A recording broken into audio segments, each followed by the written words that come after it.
event for you guys today. Let me just see if things are working. Oh, yeah, I see the countdown has also begun. All right, whoop. Oh, and then it ended. All right. I don't know what's going on with that, but hi.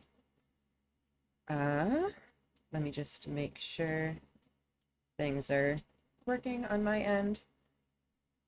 Yeah, I think everything is good, although the the showcase is supposed to start its countdown now, but they seem to not be doing that. Uh, that's all right. Um,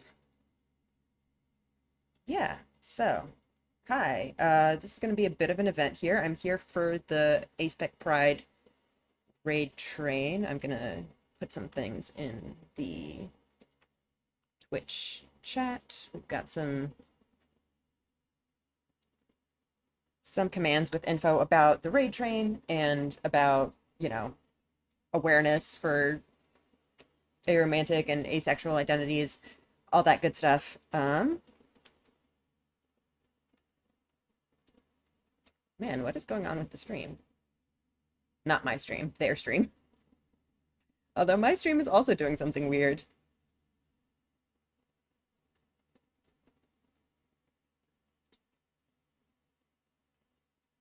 Uh-oh.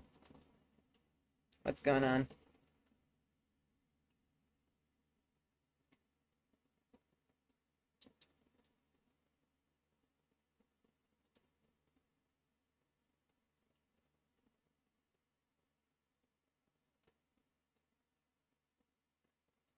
Well, it's all right. The showcase doesn't officially start until 1 anyway. So, we have about 10 minutes. Ah, I'm getting ads. Don't worry if you guys don't see anything, by the way. I'll turn it on once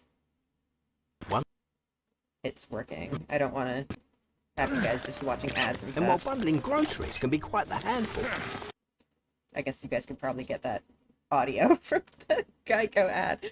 All right. Yeah. Just making sure I have everything else set up.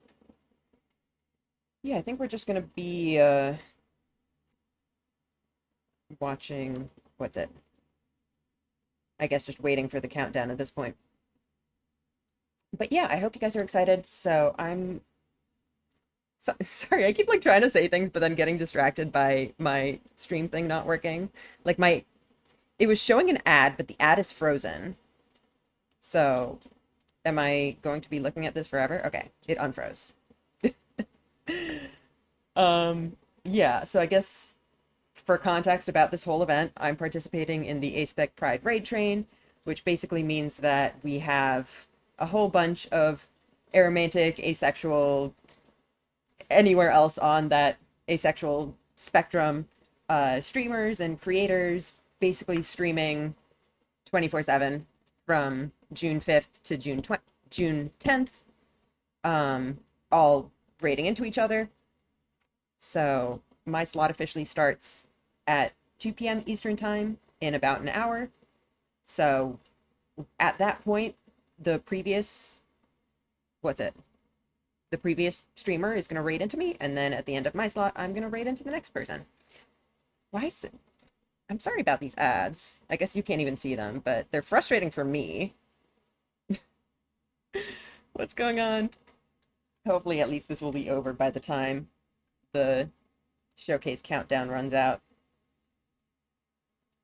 And hopefully it's not just my network being crappy. Can you guys see and hear things, by the way? Are things okay on my end? Because if it's my network crapping out, then that's gonna be a problem. Um, my YouTube side says excellent. My Twitch side says unstable. Oh, okay, my Twitch went to excellent now too. But my I'm trying to bring their stream up so that I can show it to you guys, and it's not working. So I don't know what's up with that.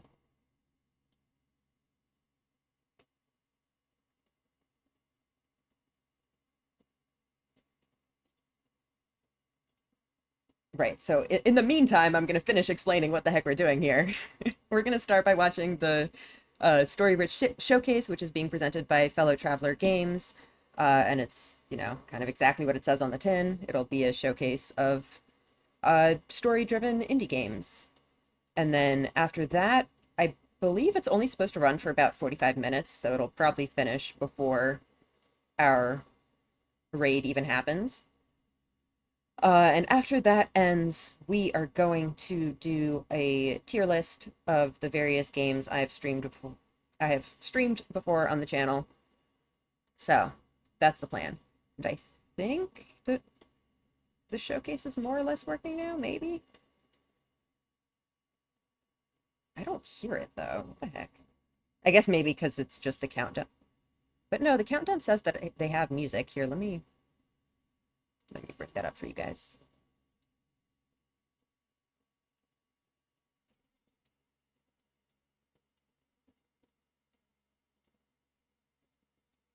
Why can I not hear it?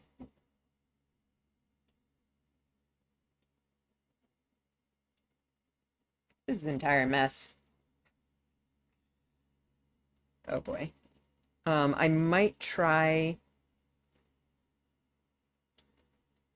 I might try watching theirs on the YouTube side instead. I might also try dropping my YouTube stream and having it just be on Twitch. So, apologies to the YouTube folks if that ends up happening.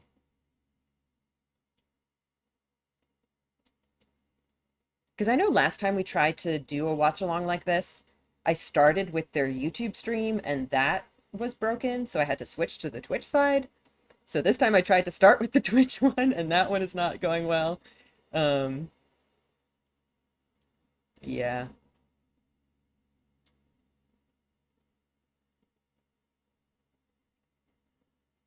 We have like 3 minutes to get the technical issues sorted out. And if that doesn't work, we're going to be in trouble. It's the YouTube one is just not loading. What the heck?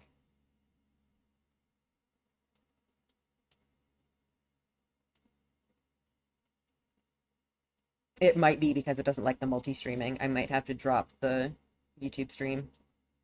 My YouTube stream, I mean.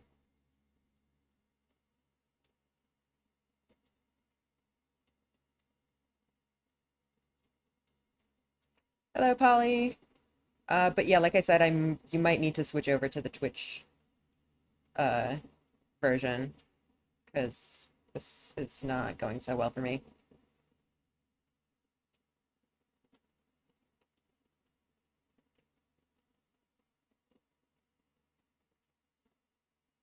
I'm gonna try to close a bunch of tabs and see if that helps.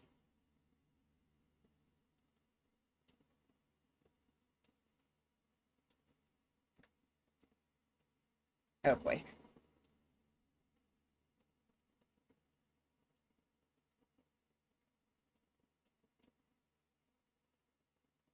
Come on.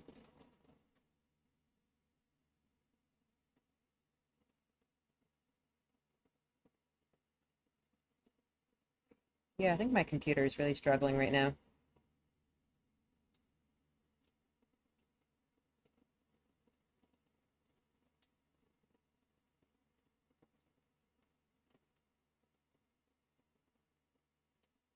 Okay, yeah, the YouTube one is not loading at all. I'm gonna try to put the Twitch one back on.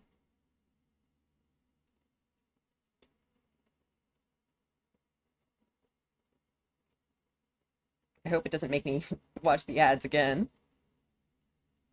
Come on, please. Please work. Please work.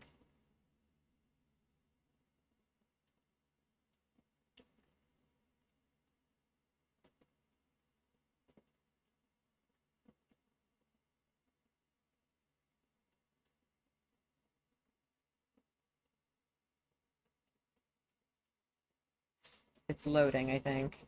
Oh my God, it's got more ads for me. Incredible.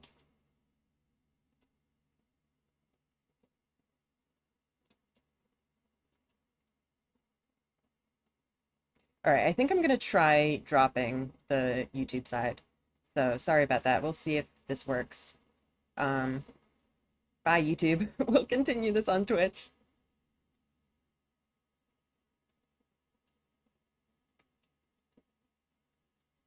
All right.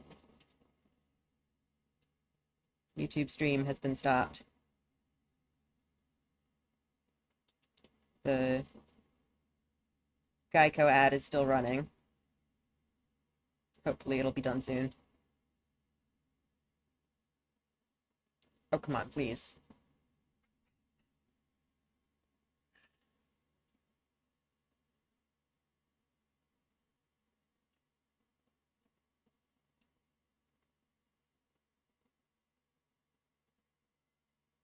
All right, are we here? Up. Oh, come on. Don't do this. Operator, we don't have much time to talk. We've lost contact with the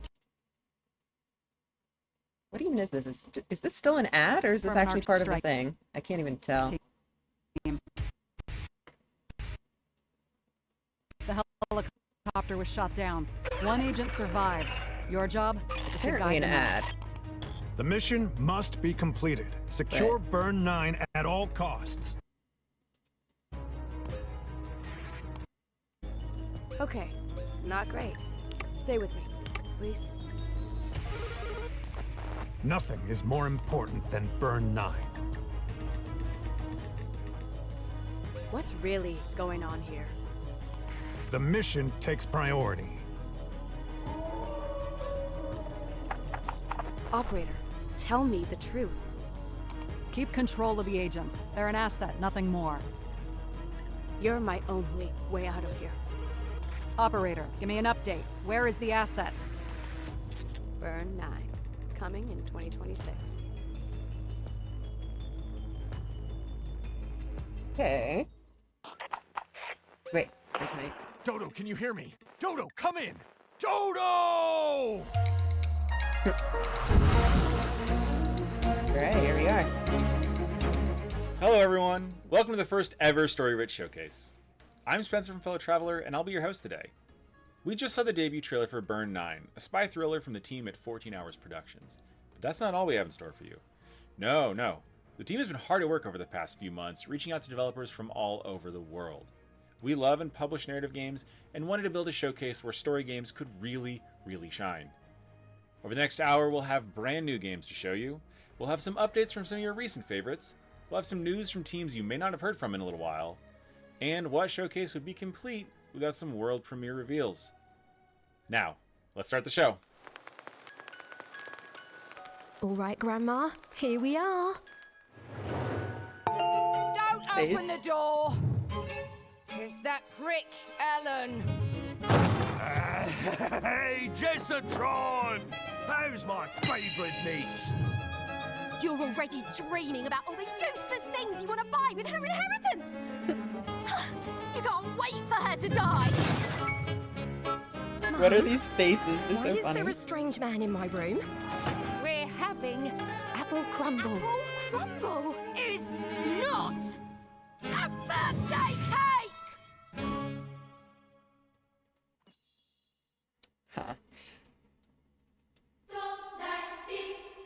Oh, it's a fun style already. That's really pretty.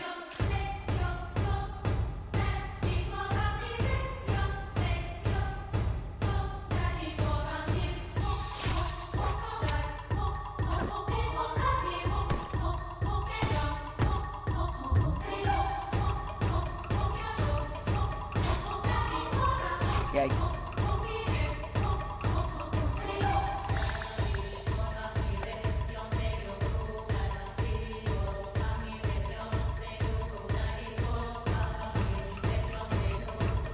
I will say those like little sprites are really goofy looking. It looks cool though.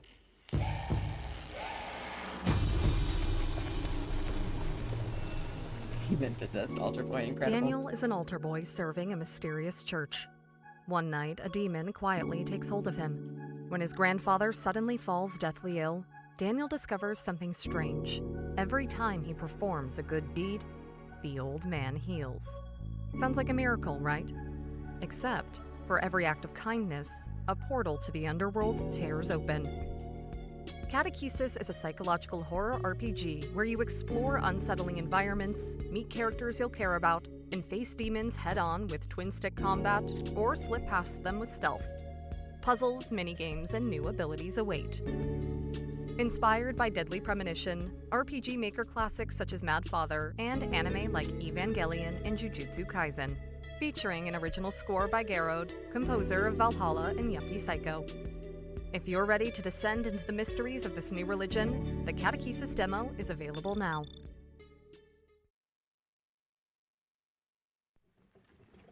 Welcome to Rusty Lake, a place unlike any other. I know of the Rusty Lake series, Its but I most don't think I've ever prosperous played one of house them. belongs They to look the fun. Vanderbooms. A peculiar family will hire servants to clean their mess. You've Aldous, the trustworthy. He seeks wisdom while upholding family tradition. Alexandra, the bright, full of ruthless ambition, the holder of the family lineage. And William, the powerful, gentle to the staff when he's not in a blind drunken rage. Yikes. Once a year, they gather to feast and reminisce. While beneath the surface, tensions take a root. To the next unfortunate servant, choose carefully who you trust.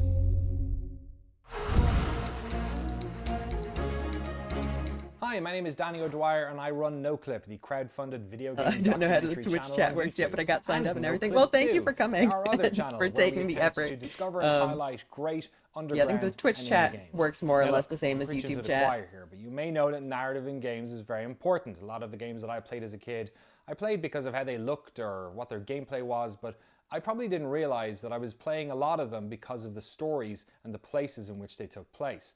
But what I found interesting is over the past 10 years how indie developers Is the sound have really okay, by the way? taken up the I mantle feel like it's a little of bit great quiet on my end. storytelling in games. When I think about some of the games that we've enjoyed the most on NoClip 2 over the past couple of years, it's games like 1,000 Times Resist, The Seance of Blake Manor, Queen's Domain, and even the recently released Wax Heads. Games with wonderful gameplay, but ultimately games where the player is pushed forward because of that narrative. The next game up today is from a studio that's no stranger to making great narrative games, having previously worked on Tangle Tower and Crow Country. So let's check out The Mermaid Mask by SFB Games. I came to the submarine to meet him, not murder him. Magnus Mortuga was a man of great will and great strength, and there his body lay, his blood pooling beneath him. The next morning, Miss Seafoam has taken over as captain. We just came in here to question you since you're one of the suspects. But I heard you! Yeah, no, that doesn't get you off the hook, I'm afraid. What? You'd like a succinct yet exhaustive rundown of our operational philosophy? It seems our collective fate hangs on the outcome of your investigation. So Mortuga was alone in a locked room. Quite the story, isn't it? Sure, that's why I got myself trapped Characters in are a so murder animated, submarine. that's great. This was on the floor of the crime scene. Do you know what it is? I couldn't say with any academic certainty. Surely some solemn secret, dark and dreadful. Murder and mutiny, cauldrons and curses. Any further questions? Yeah, several.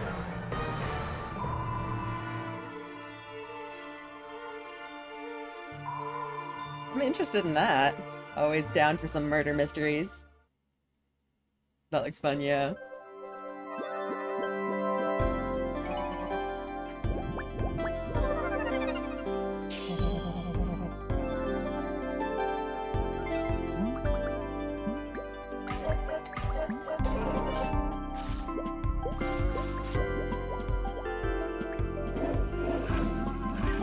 I feel like I don't know what I'm looking at here.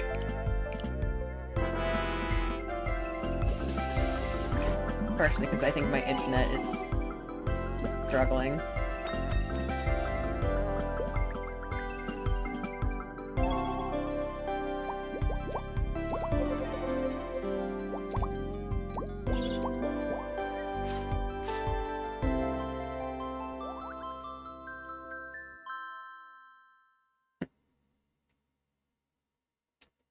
Yeah, I could not tell what the heck that was.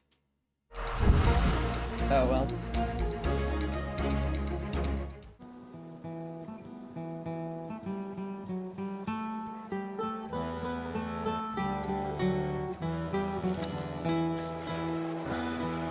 Got some kind of code names.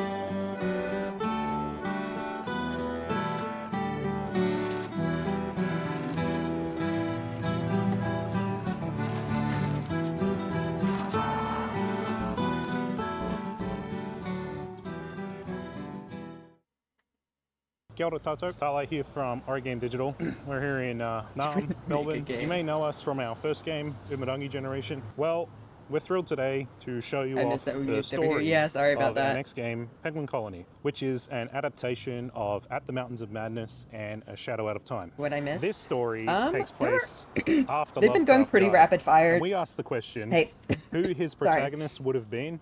Maybe you already know. There was an interesting Lovecraft looking horror murder work, mystery kind of you've thing. got to do new. Because what is new but the unknown? And the fear of the unknown is the strongest of mankind's oldest emotions. This could be someone's first dip in the Lovecraft. So let's start things off slow. No Cthulhu, no Dagon. People have a tendency to overdo it. Well, I've been sitting here yapping for long enough. Why don't we watch the trailer? Blackley, did you know? The Aryan people once built great civilizations.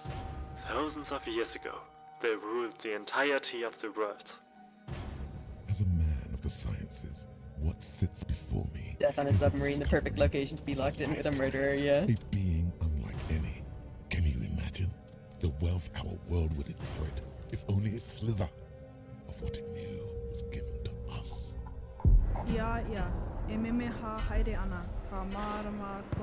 For a second I thought it was like from the POV of the penguins, and that would kind of be awesome. You is the greatest discovery mankind will ever make.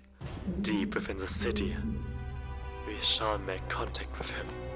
We shall meet our father race. The architects of mankind.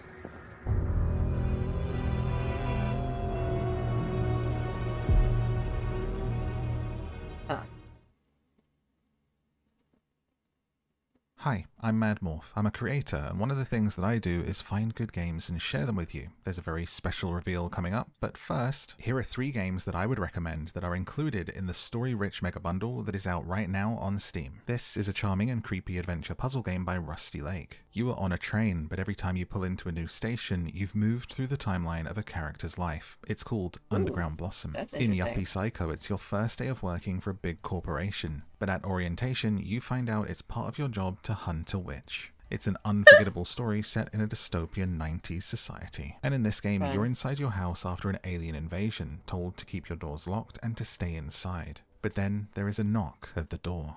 You have to decide who is human and who is not, and more importantly, who you let inside. It's called No, I'm Not a Human. All 3 of these games and more are included in the story-rich mega bundle on Steam. And now, one of my favorite story games is Beacon Pines, so come with me and let's go and see what that team is doing next. That's on my wish list. I've been meaning to play that. Beacon Pines, I mean.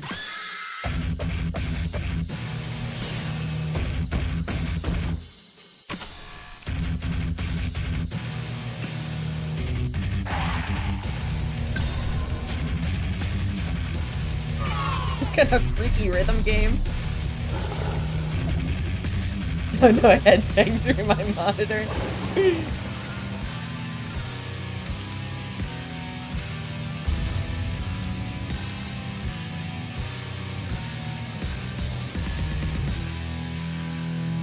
I would like to try playing a rhythm game at some point.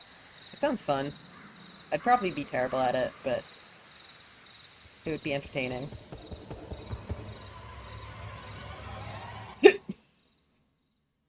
That's a very goofy animation. I love it.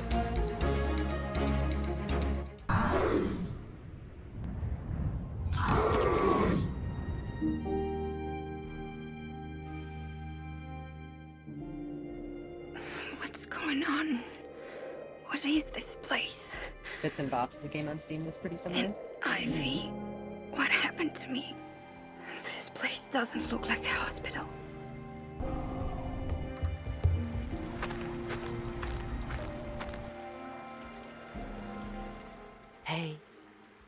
Can you hear me? Who are you? I don't feel good. I think I'm falling asleep. What is that?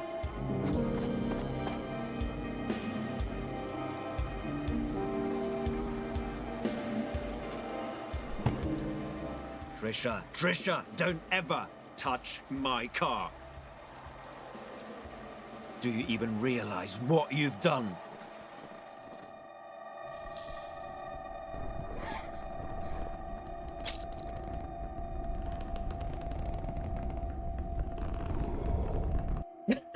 Just get yoinked. That looks spooky.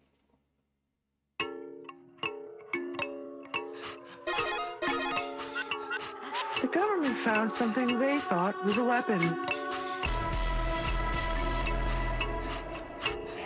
But I was right. It is a god.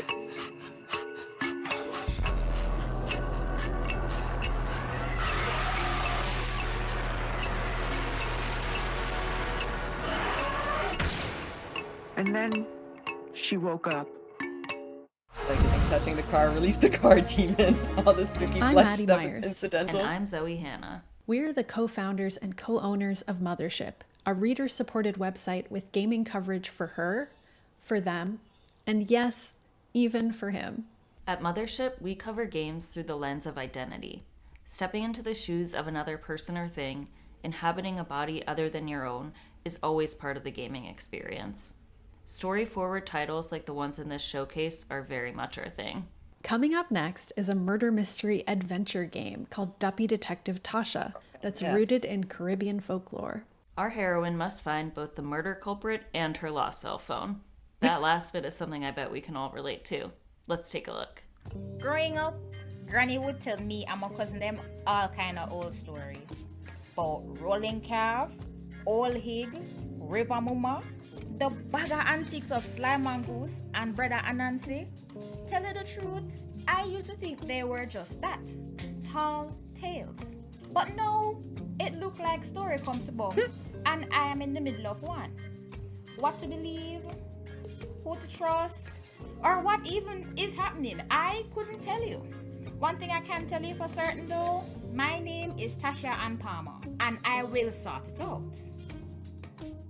Them no know who me, don't know who frightened.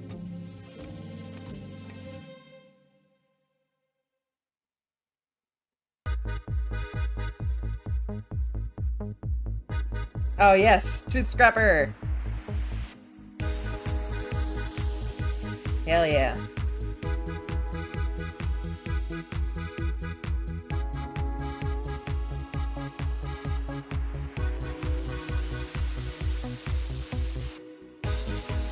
I'm previewing this week. Oh, you have like a demo version?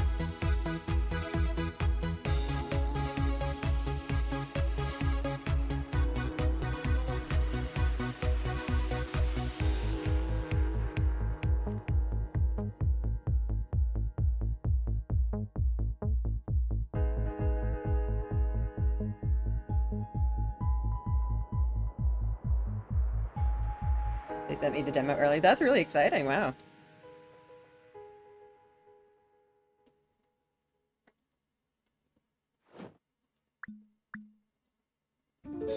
More murders.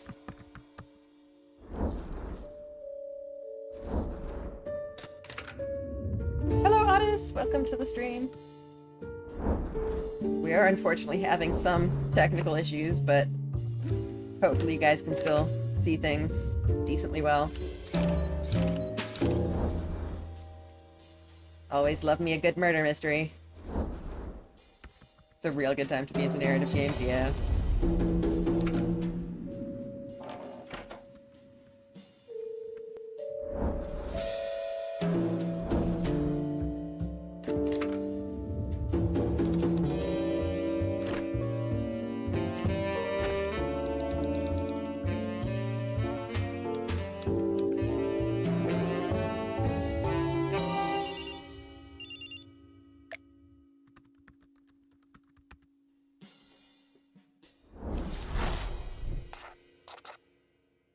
It looks good kill. My name is Riker. I'm based in Johannesburg, South Africa, and I'm making Detective Turner, If Looks Could Kill.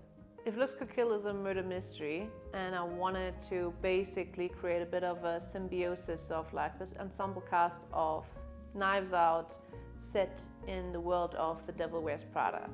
So you play as this character, Detective Turner, who is this quirky investigator who hates computers and just wants to do everything analog. They take Polaroids of everything and write everything down in their little notebook so that you don't have to. What's a little like another controversial detective or we know different about. about this game, I think, is that the world is being narrated to you as text written over the floors or the walls or the evidence or It's the like body. the style of a text-based And adventure game. The more you look into it, the more you basically read between the lines and find even deeper meaning and more clues. Seems like kind of an illustrated text adventure. Wishlist on Steam.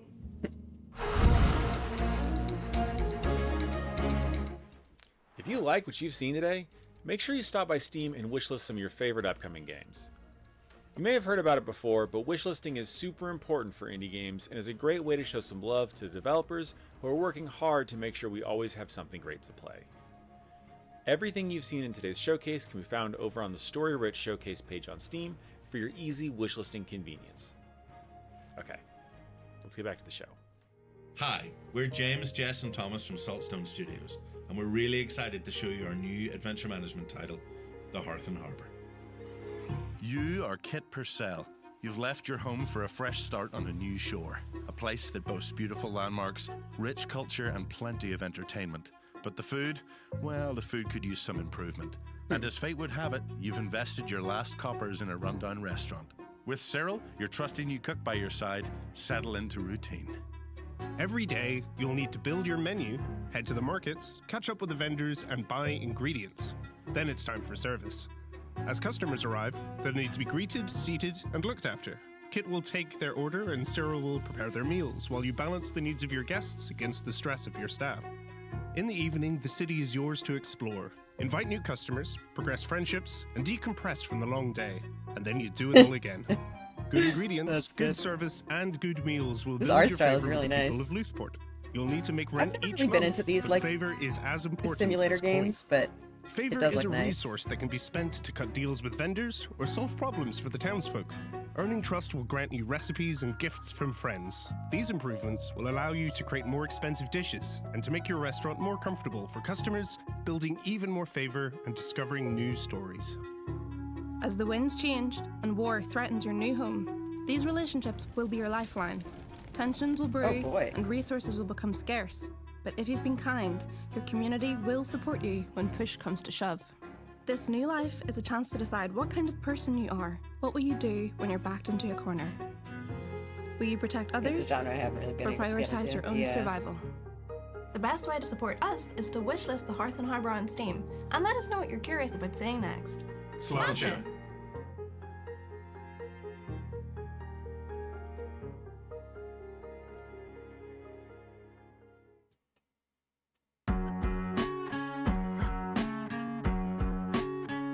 Art killer.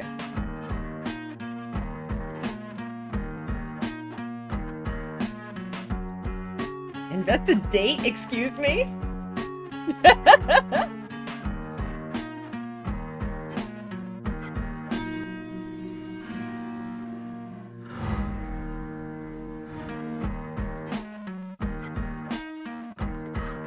Art school detective. Oh, that looks fun.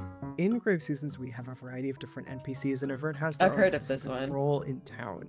All these NPCs have their own schedules. They move pretty much autonomously throughout the town of Ashen Ridge. Sometimes events will interrupt that schedule, like murder, for example. You can see that the town doesn't necessarily revolve around your interactions with these NPCs too. It makes you care about everything more. It makes you care about the people in the town if they feel real.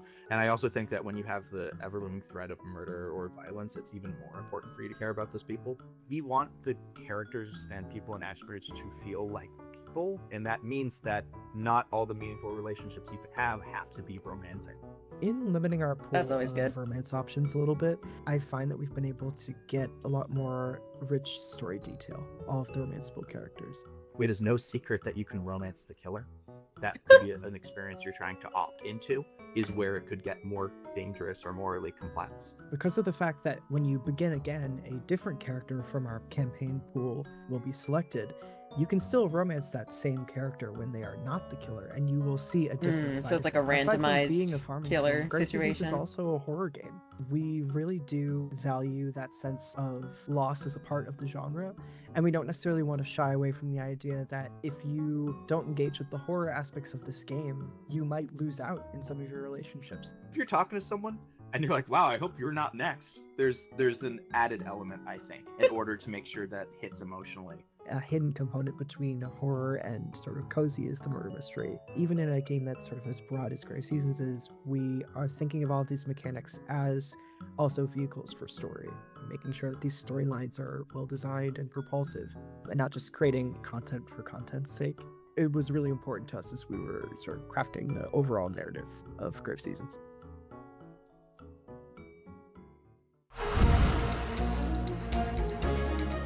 Hey, long time no see. I hope you're enjoying the show. The Story Rich Showcase Steam page features all of the games from today's showcase. You might even be watching this there, right now. You can also buy, play, or wishlist everything you've seen today. There's also demos for some of the games that we just announced. If that's not enough, there's also the Story Rich Mega Bundle, which features 10 of the best narrative games in recent memory. Okay, let's get back to the announcements. I know we don't get called into places where they expect a lot of survivors. And I can't accept that. Not after what I've seen. I'm here now. I'm not leaving this time.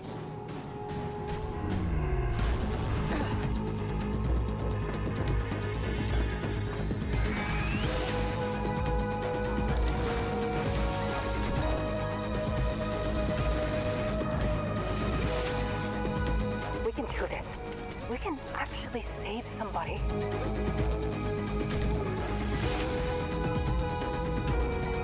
Oh my god. That's her.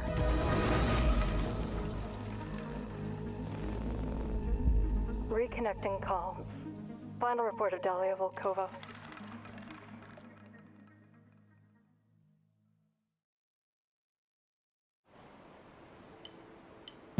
Oh, yes. I know what this is. Incredible.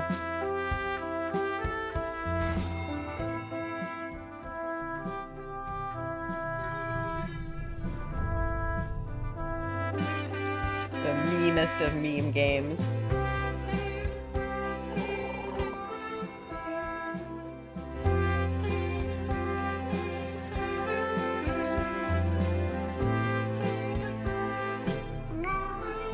What is this? Feed me or I'll die.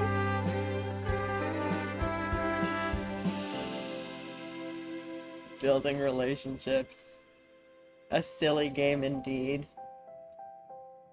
My understanding is that it's basically about dating other buildings as a sentient building.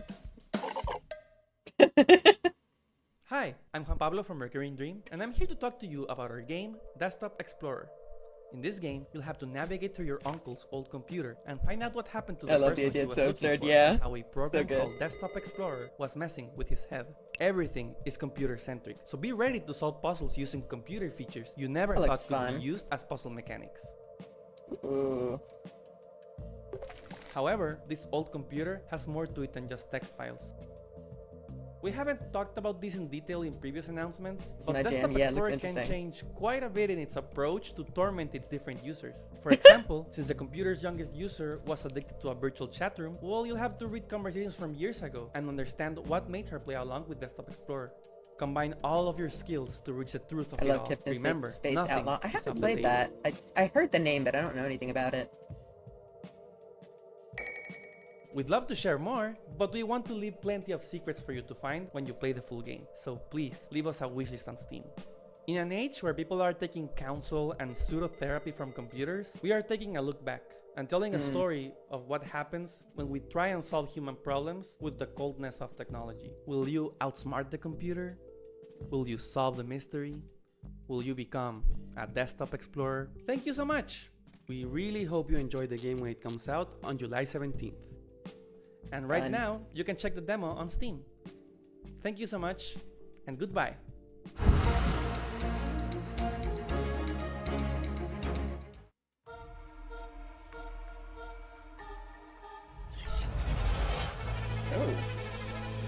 Oh, yes, I know this too. I really want to play this.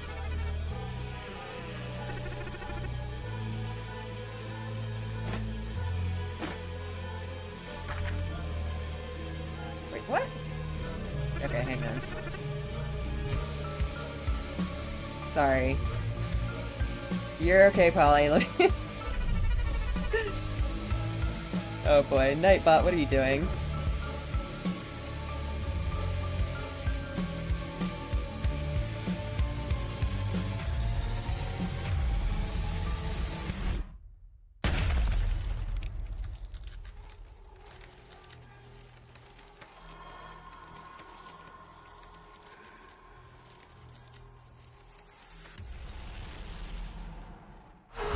But yeah, I want to check that one out.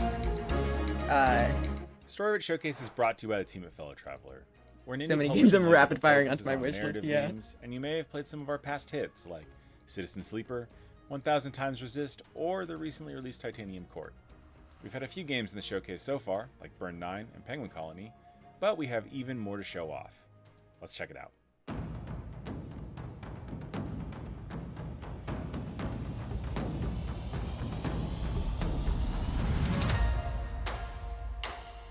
Ooh, what's this? It's such an interesting style. Ooh.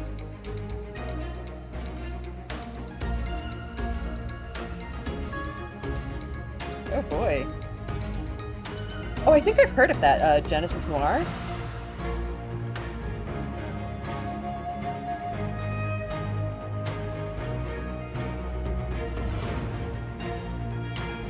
Bold, yeah.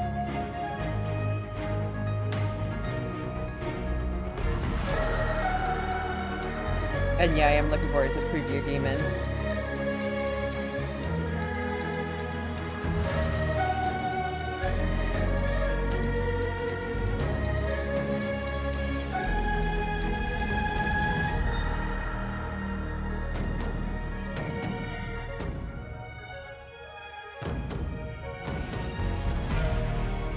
Genesis Noir is $3 right now. Ooh, check it out probably. What's this? Oh, set in the same world. Interesting.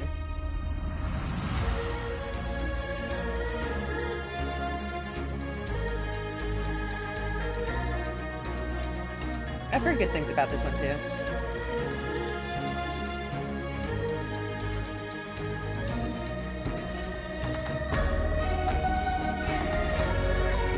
What the heck is this? That's also one I've looked into. Oh my god, there's too many cool games. This is terrible. I can't play all of them.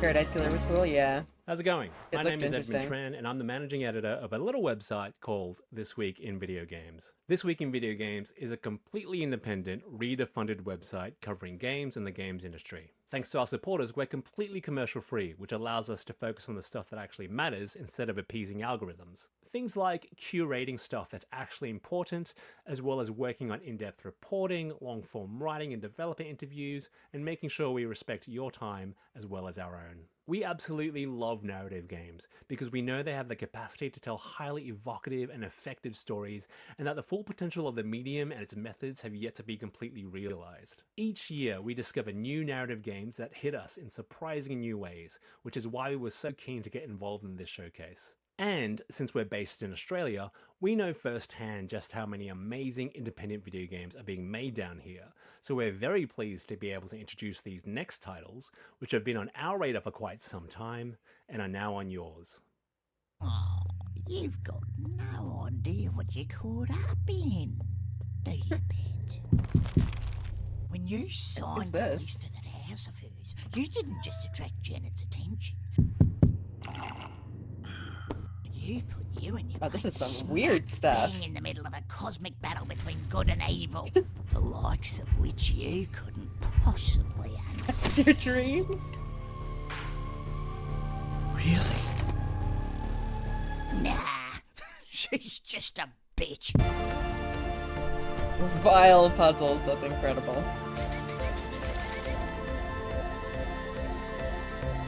Debauched appliances.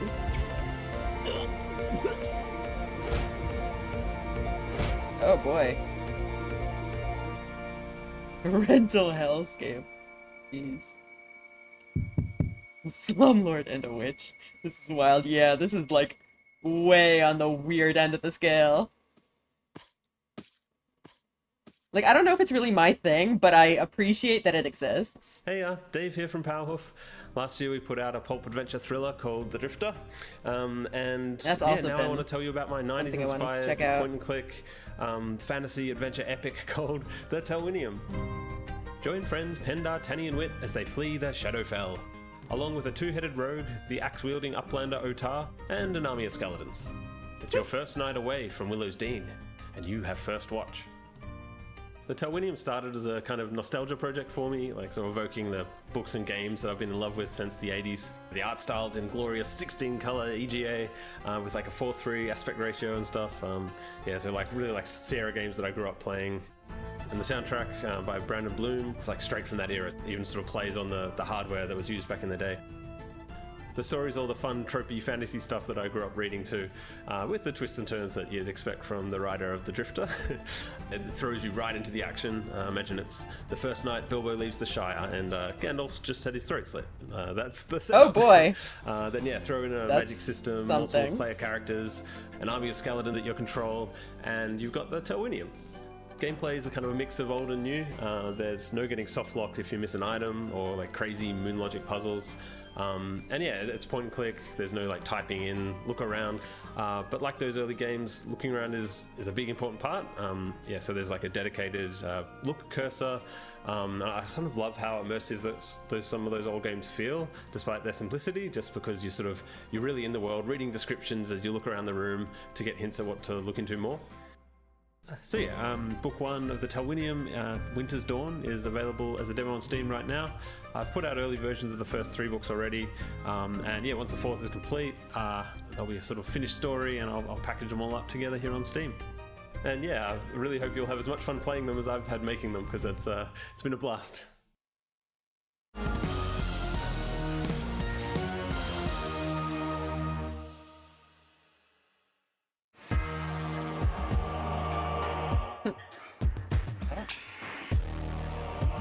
Well, I'm not really familiar with the original game, so... Puzzle battles? That sounds kind of cool. Oh, wow.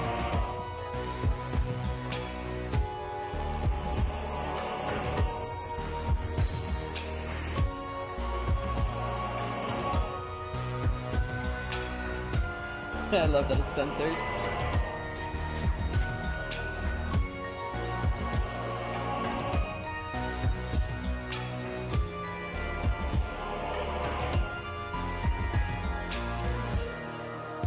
I hope the antagonist is just a big messiah blob. Yeah. I hope the censoring is canon. It would be funny. 2 of my team are walking wounded. The other is about to lose her mind. And now, a sacred monstrosity is in our way. It took a lot to make me go back to the 1,000 hells. But she could pay it, and more. I just had to bring her murdered sons out. I needed to assemble the right team. I just hoped I could bring everyone back this time. We got past some very insistent guardian demons, but not without our first scars.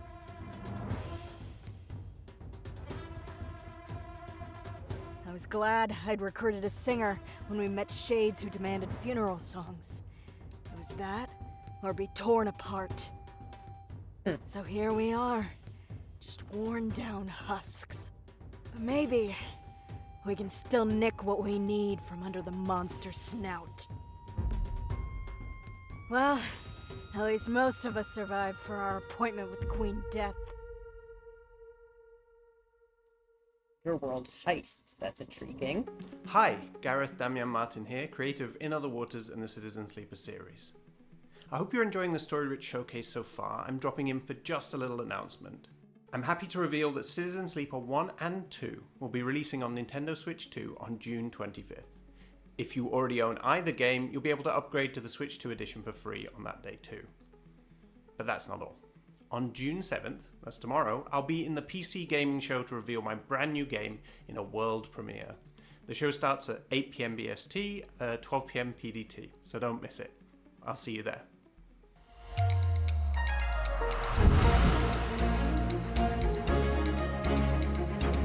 And that does it for the first ever Story-Rich Showcase. Thank you so much for tuning in and for being a part of the show. If you still want more narrative games, make sure to check out the Story-Rich Showcase page on Steam, where you can buy or wishlist everything you've seen today. You can also check out the Story-Rich Mega Bundle and even play demos for some of today's games. If that's still not enough for you, make sure to mark your calendars for Ludonarracon, our annual narrative game festival that'll be returning to Steam from October 8th to 12th. Of course, none of this would have been possible without a ton of work from across the team, without support from our partners who helped us bring this show to you, and of course, the developers who trusted us with their announcements. Thank you all for coming, and we'll see you next year. All right, cool. That was fun. There's a lot of cool games.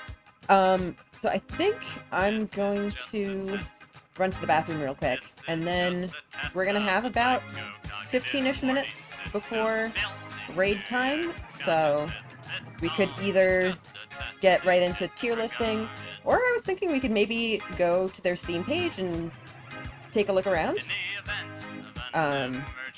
So yeah, I'll take a little break first, and then we'll be back in a few minutes.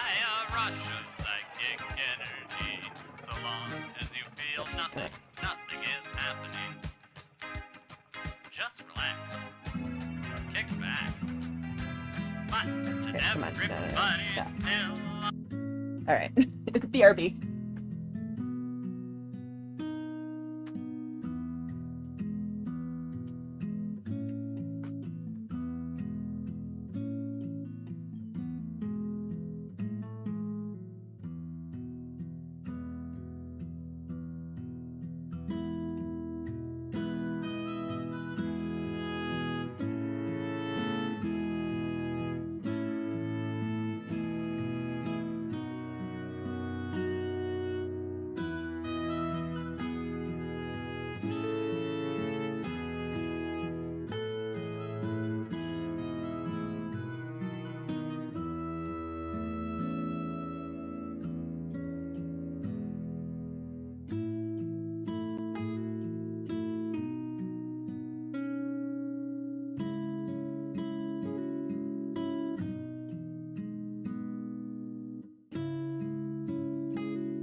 Oops. No! No! Alright, I'm back. Okay. Cool. So yeah, I was thinking we have about 15 minutes. I maybe don't want to start the tier list stuff yet, just so that raiders can see it from the start. I was thinking we might, at least for a little bit, go check out the showcase on Steam and just do a little bit of a recap, look over what we've got. Come on, where is it?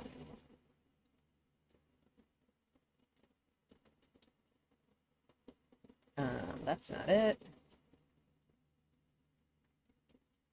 Where is it? Come on.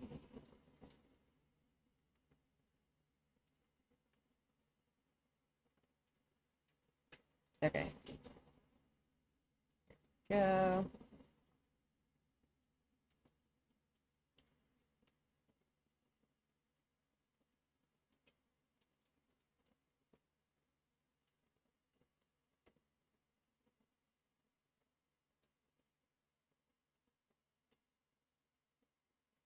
All right, you guys see it?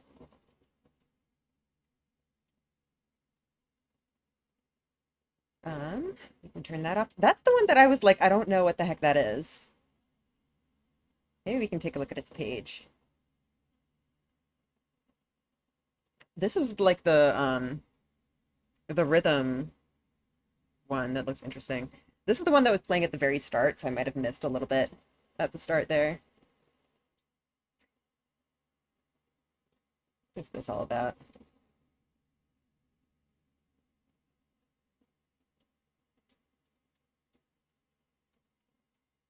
Nobody is trying to murder her. Stop suspecting your family members and don't worry about the strange man in your bedroom. That is fun.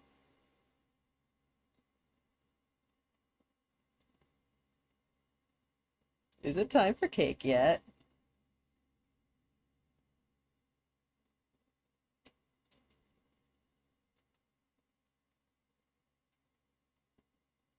I kind of want to check that out. Someone's taking a slice. How dramatic. That's incredible.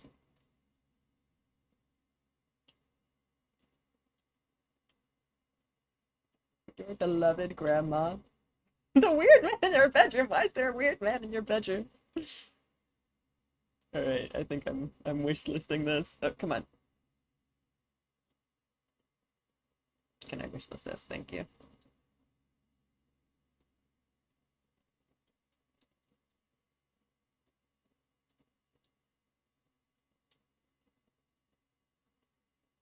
This one I've been really looking forward to. I don't know if the trailer that they showed in the showcase really said much about what it was about, but essentially you play as a girl who is supposed to be Nima, but doesn't actually remember. So you have to like quote unquote pretend to be Nima and convince your mother that you're her daughter. So it's some freaky psychological horror stuff that looks really fun. Paradise Killer I've been interested in, I think. I've seen stuff about this before. That looks pretty neat. Did we see this in the showcase? I don't remember seeing this. Yeah, Rusty Lake. I've been like meaning to check out some of their games. I do like the point and click kind of escape room type gameplay. Oh yeah, building relationships looks really fun. Citizen Sleeper I have been meaning to check out at some point. I hear it's good. This is Polly. This is the murder mystery game that we were talking about that was shown near the start there. Impossible locked room murder.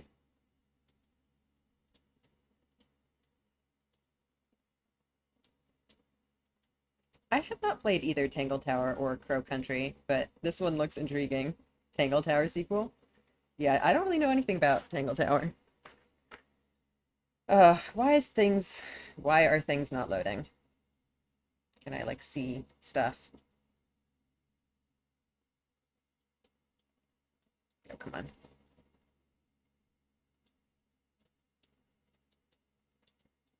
I think my internet is just struggling.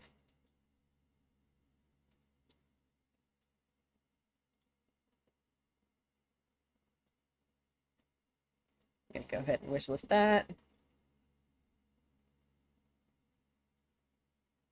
Oh yeah, Desktop Explorer looks kind of interesting. Oh, this is the one that I was kind of confused about. I guess it's just kind of like a story visual novel-ish game.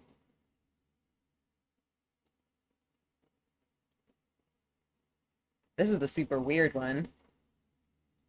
That's intriguing. Then Truth Scrapper, of course. Is it not on my wish list? I love Burn 9 style. Yeah. It looks quite cool. Why is this not on my wish list? What the heck? I guess for those who are not familiar, Truth Scrapper is by the same creator as In Stars in Time, which I've played on the channel previously, and it was very good. So this is their next work that I've been following for a while now.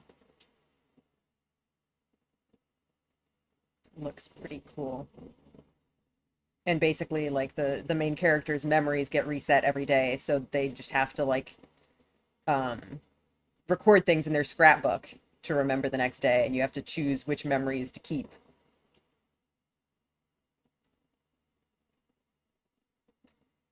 Oh, why is my computer not cooperating? This one also looks really interesting. Again, I'm not really into the, like, simulate. I guess this isn't like a resource management type of game. It's more just like a farming kind of game, but also with, like, supernatural horror murder mystery elements. That looks kind of neat. Life sim stuff, yeah.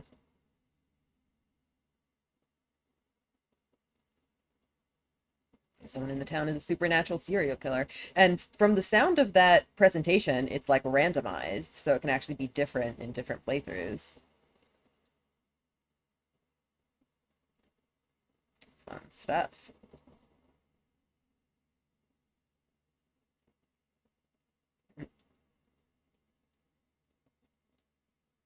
Reap what you sow is funny.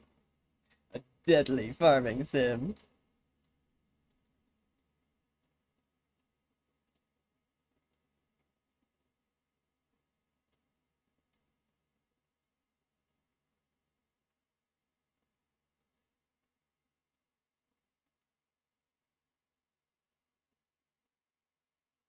The character designs look pretty cool.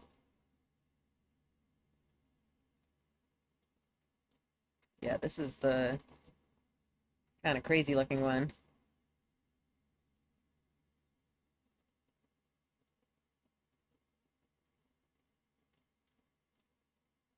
So I guess I don't know if it's a sequel or just kind of like a quote-unquote follow-up. But yeah, it's related to Genesis Noir, which I've heard about but never played. The style is really cool, though.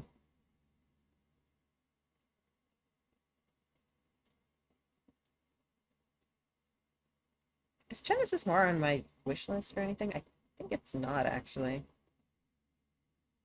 I feel like I would probably want to play that first.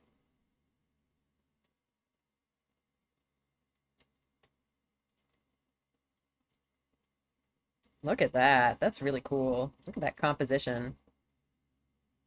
The variety in art styles is so inspiring. It's very neat.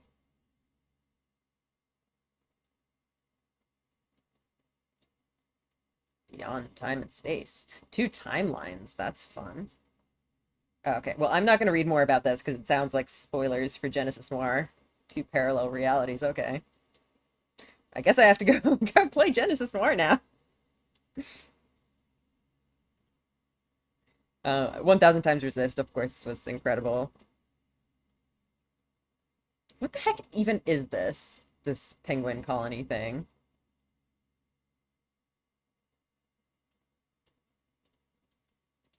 This one actually might be one of the ones that stood out to me the most. Because you guys know I love a good mystery game. But this one seems like it doesn't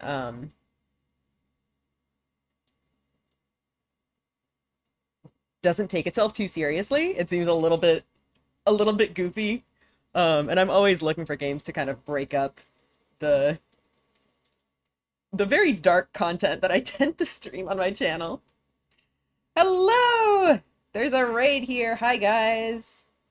Oh my gosh, why is Nightbot? Nightbot, calm down. I'm so sorry, guys. What's going on? Nightbot, stop. Shit, I'm sorry. Can I disable it? Let me disable Nightbot. How do I do that? Hang on. Shit. Nightbot. It's going rogue. I'm so sorry about that. I literally just turned on Nightbot for the stream because there were like what's it? Raid messages and stuff that I wanted to have. I don't normally use Nightbot. I literally put it in just for this, and it oh my gosh. Can I just like turn off all of its chat moderation stuff, please? Turn that off, turn that off. Yeah, I'm just turning this off. Oh boy. All right, I've turned it off. I'm really sorry about that, guys. No, Nightbot saw that raid and took it personally. If you guys want to spam your emotes now, you're free to. Nightbot's not looking anymore. There we go. But yeah, welcome. Cool. To sleep post emotes, yeah, exactly.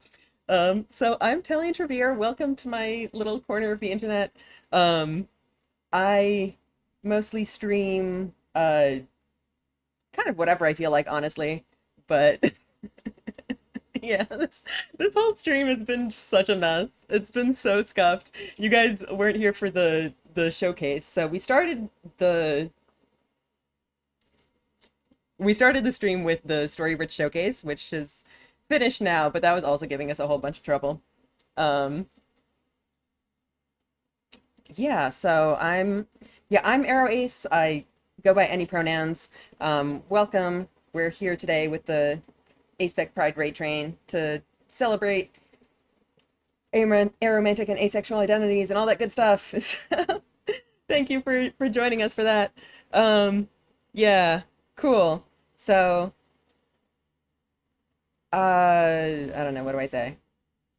I guess I do a lot of like narrative-focused indie games, and yeah, we were talking about the Story Rich Showcase. We were just kind of going through some of the cool stuff we saw here. So this one is one that I'm interested in. I just love invested date 9 potential suspects. That's crazy.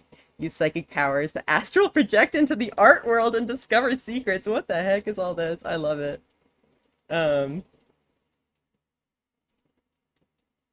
Yeah. So let's finish going through. I guess, yeah, we kind of already scrolled through the Steam page. But yeah, if you guys are interested, you should check out this Story Rich Showcase, because there were a lot of cool things presented. But I guess now that's pretty much done, and we can move on to our next thing, which was doing a tier list of the games that I've previously played on the channel. Yeah, I guess, do I need to do any more intro kind of stuff? Right, I did want to mention also, there's a pinned comment for a fundraiser for the Women's Foundation of Minnesota. So if you guys are interested in donating to that, it would be much appreciated. Of course, no pressure or anything, but there are some incentives available, including a Speedpaint commission where I can draw a landscape of your choice in 1 hour. That's a thing that I do in most-ish weekends. So you can commission your own if you want. Pride is for all queer identities. I have friends of various identities that don't seem to feel like they belong, and I hope we can make everyone feel that. Yeah, absolutely. I think that's kind of an important part of Pride, of just celebrating the variety of experiences and letting people know that even if they don't necessarily fit into, you know, traditional boxes or the more commonly known identities or whatever, everyone is valid. Yeah.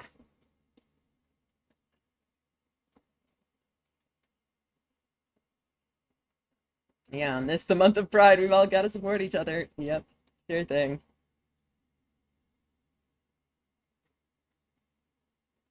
All right. Yeah, I don't know if there's anything else we should chat about or if we should just go into tier listing.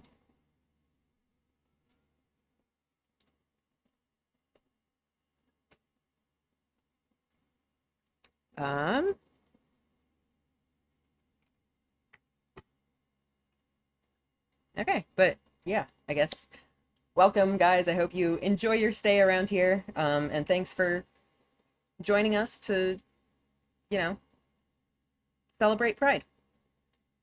What are we tier listing?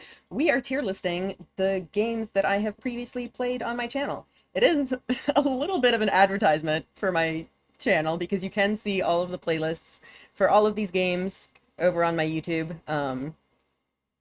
I promise I'm not just doing this to like get views. It's more because I just have a lot of really cool games on here and I'm really proud of my channel and I am very passionate about kind of, I guess, showcasing all of these cool lesser known games that you might not otherwise have had the chance to really experience. So yeah, I'm gonna be telling you guys about all these interesting games and I really hope that it inspires you to go check them out a little bit.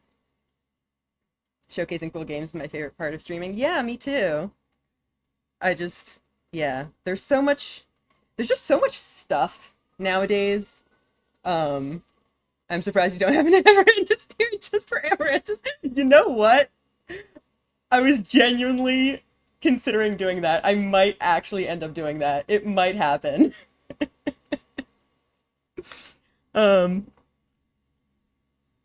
Yeah. Yeah, there's just so much stuff just constantly like inundating us that is really easy for interesting projects made by passionate people to kind of fly under the radar. And one of my main goals with streaming in general is just to help bring those a little bit more to the forefront. And yeah, tell people about cool things, basically. So that's kind of what we're here for today. I guess if anyone's watched my anniversary streams, it'll kind of be covering more or less similar content, except during those streams I didn't really rank them. I was just kind of talking about them. This time we're doing a ranking. And I do want to give a little bit of a disclaimer that there are no bad tiers here. I have genuinely really enjoyed all of the games that I've played on the channel. Some slightly more so than others, so, you know, there is going to be a ranking, but I think even C tier is, like, starting pretty strong. I think C tier is things that I enjoyed, but maybe, like, had some gripes about. B tier is kind of like, this is a good game. A tier is for games that, like, have a little bit of extra something to them, where they're, like, just, you know, just really something special. And then S tier is the cream of the crop, the absolute top games among the ones that I've played here. So I guess we'll just get into it. A lot of people here. Welcome, Tori. It's been a while. I feel like we haven't seen you in a bit. But yeah, I'm glad you could be here. So there's a lot of people here because we did just have a raid. I hope you guys can stick around, but of course, if you want to go do something else, you are absolutely free to check out. But yeah, let's start our tier list. So, been busy, yeah, that's understandable. But yeah, we're here as part of the Aspec Pride Raid Train. We're celebrating Arrow and Ace identities. I'll be lurking. Yeah, that's fine too. Feel free to lurk. Lurkers are always welcome as well. Yeah, all right. Starting off with the Magic Circle. This was the very first game that I ever streamed, and it was honestly really janky. Partly because my computer just could not handle playing that game and streaming at the same time. So I definitely don't recommend you guys go back and watch those VODs, because yeah, it was janky. I think the game in general also just has some jank to it, kind of regardless of my performance issues. Like some of the just UI and controls and stuff were kind of a little bit wonky, which in this case I can forgive because the game is kind of about janky games in a sense. It's very meta that way. I guess I should probably tell you what the heck it even is. So basically it's about a game developer who's trying to make a game. Well, and the game is like in eternal development hell and it's not going well. And you play as like a character in the game trying to like complete it from the inside out. And there's various little like puzzles that you can do and interact with the game and kind of quote unquote hack it to change the behaviors of various creatures and items, just like changing the properties of things. So it is pretty interesting. I think we're going to start out a little bit spicy and put it in C tier. Partially because it has a little bit of jank, and partially because I think the ending just fell kind of flat for me. I don't really want to spoil anything, but I think in general this game feels like it was made by like jaded, bitter game devs who wanted to complain about the game development industry. And that's definitely a valid, way to make art. But I personally just prefer things that are made with love and joy and passion rather than this sort of cynical approach.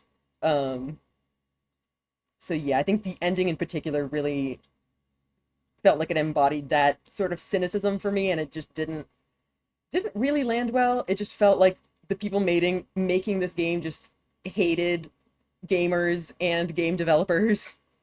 But overall, it was still a really fun game. It had a lot of really funny moments. The puzzles were pretty interesting in that you can make a lot of weird things happen, which is always quite fun. But yeah, I think we're gonna stick that in the C tier. Up next is Purgatory, which is a visual novel where you're in a cat-themed purgatory, and you kind of meet the characters there and help them sort out their problems and kind of ultimately, hopefully, pass on to heaven. So a lot of it is kind of about that tedium of being stuck in this like eternal purgatory where nothing changes. It has a lot. It advertises itself as having a lot of cat puns, but I felt like it just had a lot of puns in general.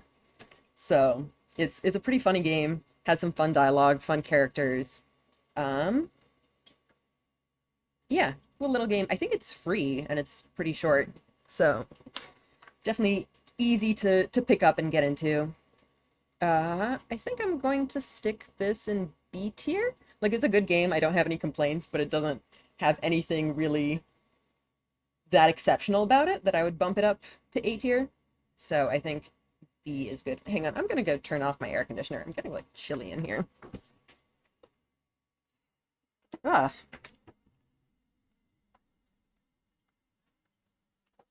Man, I need more water too. This is gonna be a lot of talking. All right.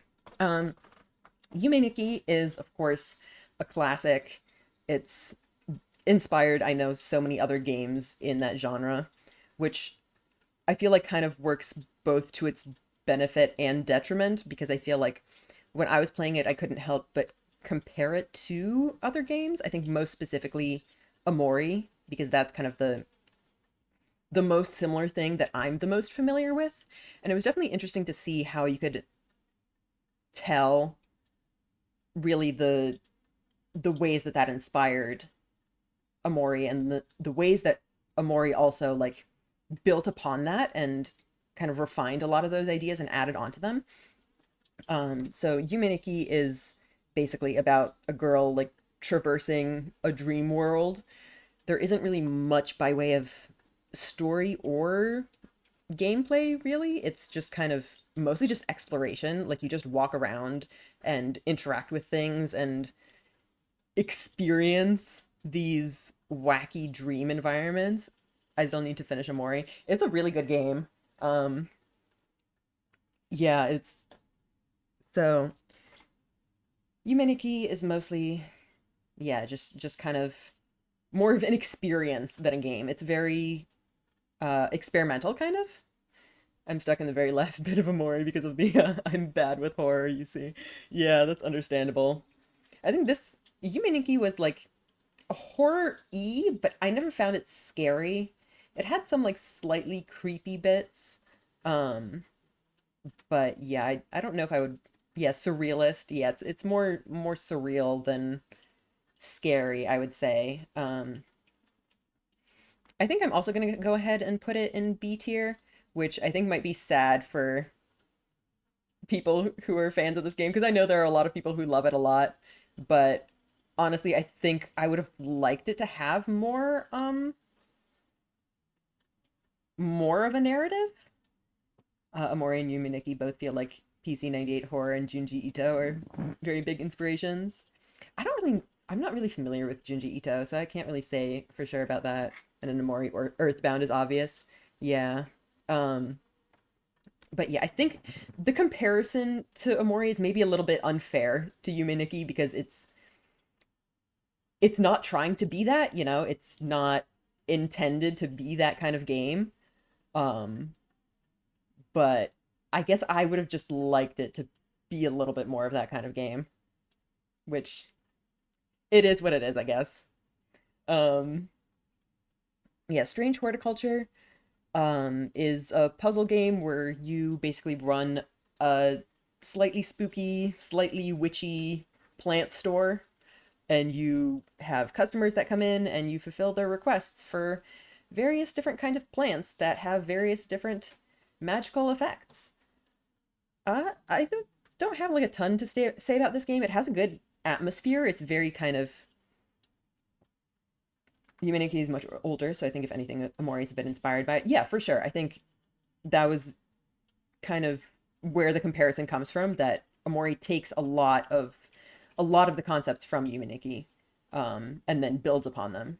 So I feel like having seen that like next evolution in this sort of game sort of makes Yumeniki feel more bland kind of in comparison, which is why I'm saying that it's not really a fair comparison. I don't want to, you know, take away points from Yumeniki because it's not a completely different game. Because again, it wasn't supposed to be like that. It wasn't supposed to have a big narrative or anything, or like, I don't know, character development. It's more just an exploration, an experience where you just kind of immerse yourself into that world and just kind of exist in it, I guess. So I think it's good at what it is. It's just, this is my tier list, and it's just kind of my preference, I guess. And again, I want to say that B tier is not bad. B tier is still good. So I'm not trying to like not knock Yumeniki for anything. But yeah, Strange Horticulture, yeah, it has that good like cozy but slightly spooky atmosphere, which was really fun. It has a little bit of a mystery going on in the background. I think the thing that most stands out to me about that game was, I think it was very much designed around being a tactile experience, where you have to like manually turn pages in your reference book and like manually move things around on your shelf and kind of feel like you're actually interacting with this world, which I do feel like gets a little bit frustrating sometimes because it feels like it just makes things more tedious to do. But on the other hand, I know that that's kind of the intended experience, right? That it's supposed to to feel like you're actually moving things and not just, oh, you can jump to this part or you can just click a button and everything happens. So yeah, good game. I do like just the entire vibe of it, the spookiness, the puzzles, the like learning about these different plants and trying to remember what all of them do and all of that good stuff. So yeah, I'll go ahead and put this one in B tier as well. Again, just a solid game, a fun time.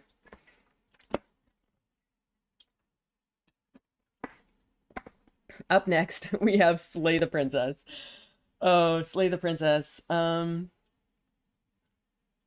Absolutely phenomenal game. I have literally not a single bad thing to say about it. I think this game is incredible in every single way. Like, it just absolute cinema. Yeah, it takes a really simple and really strong core premise and then executes it flawlessly at every single level.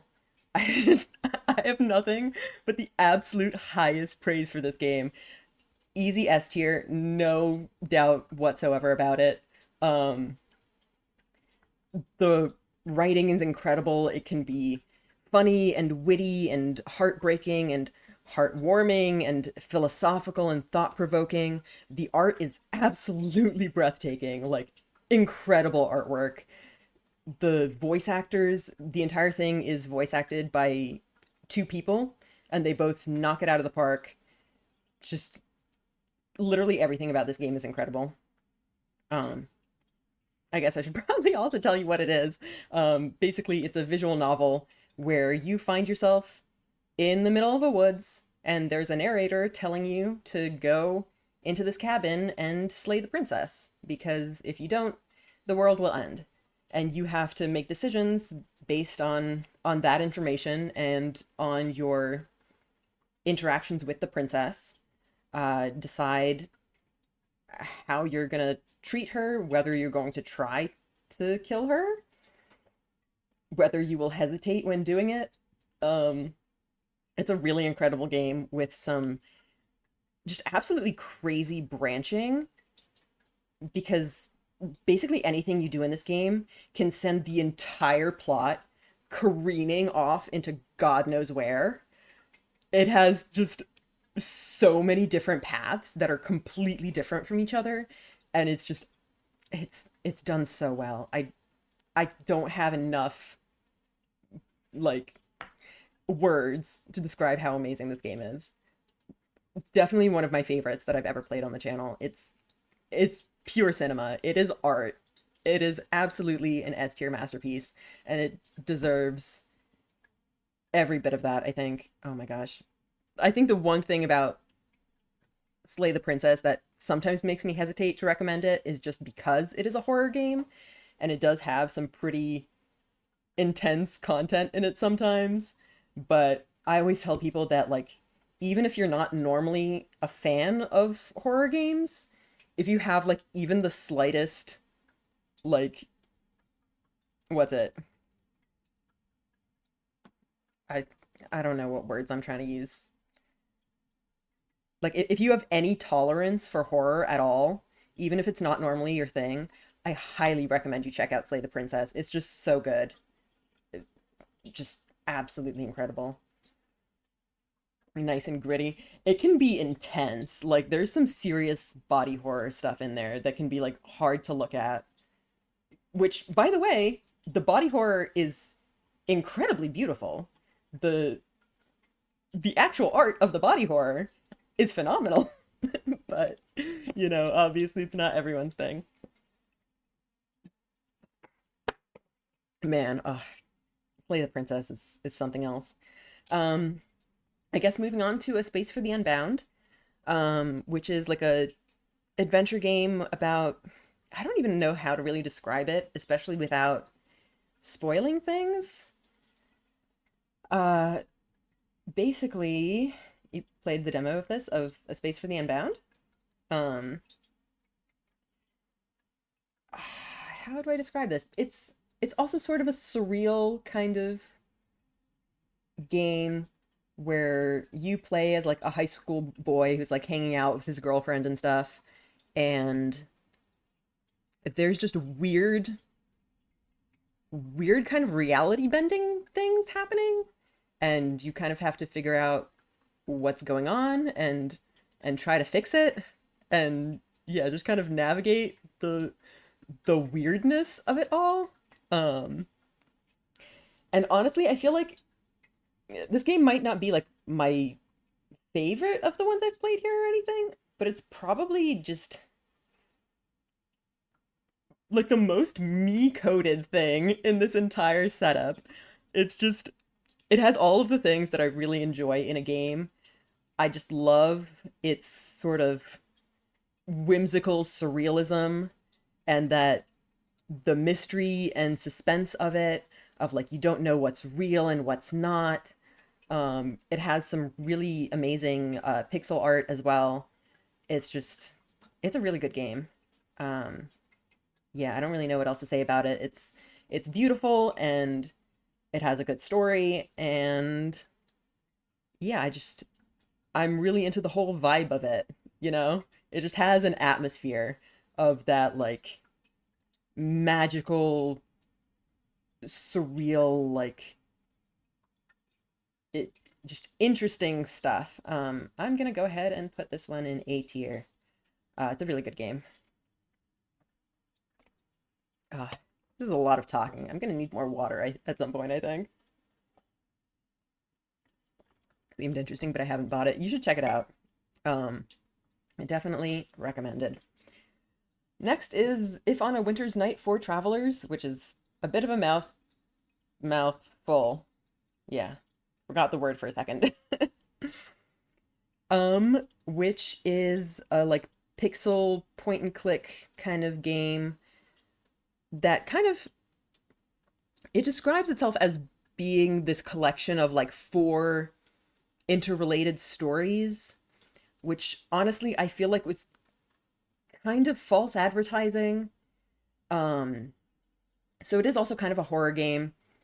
It does have several distinct stories to it that you play through, all of which are like spooky and dark in their own ways.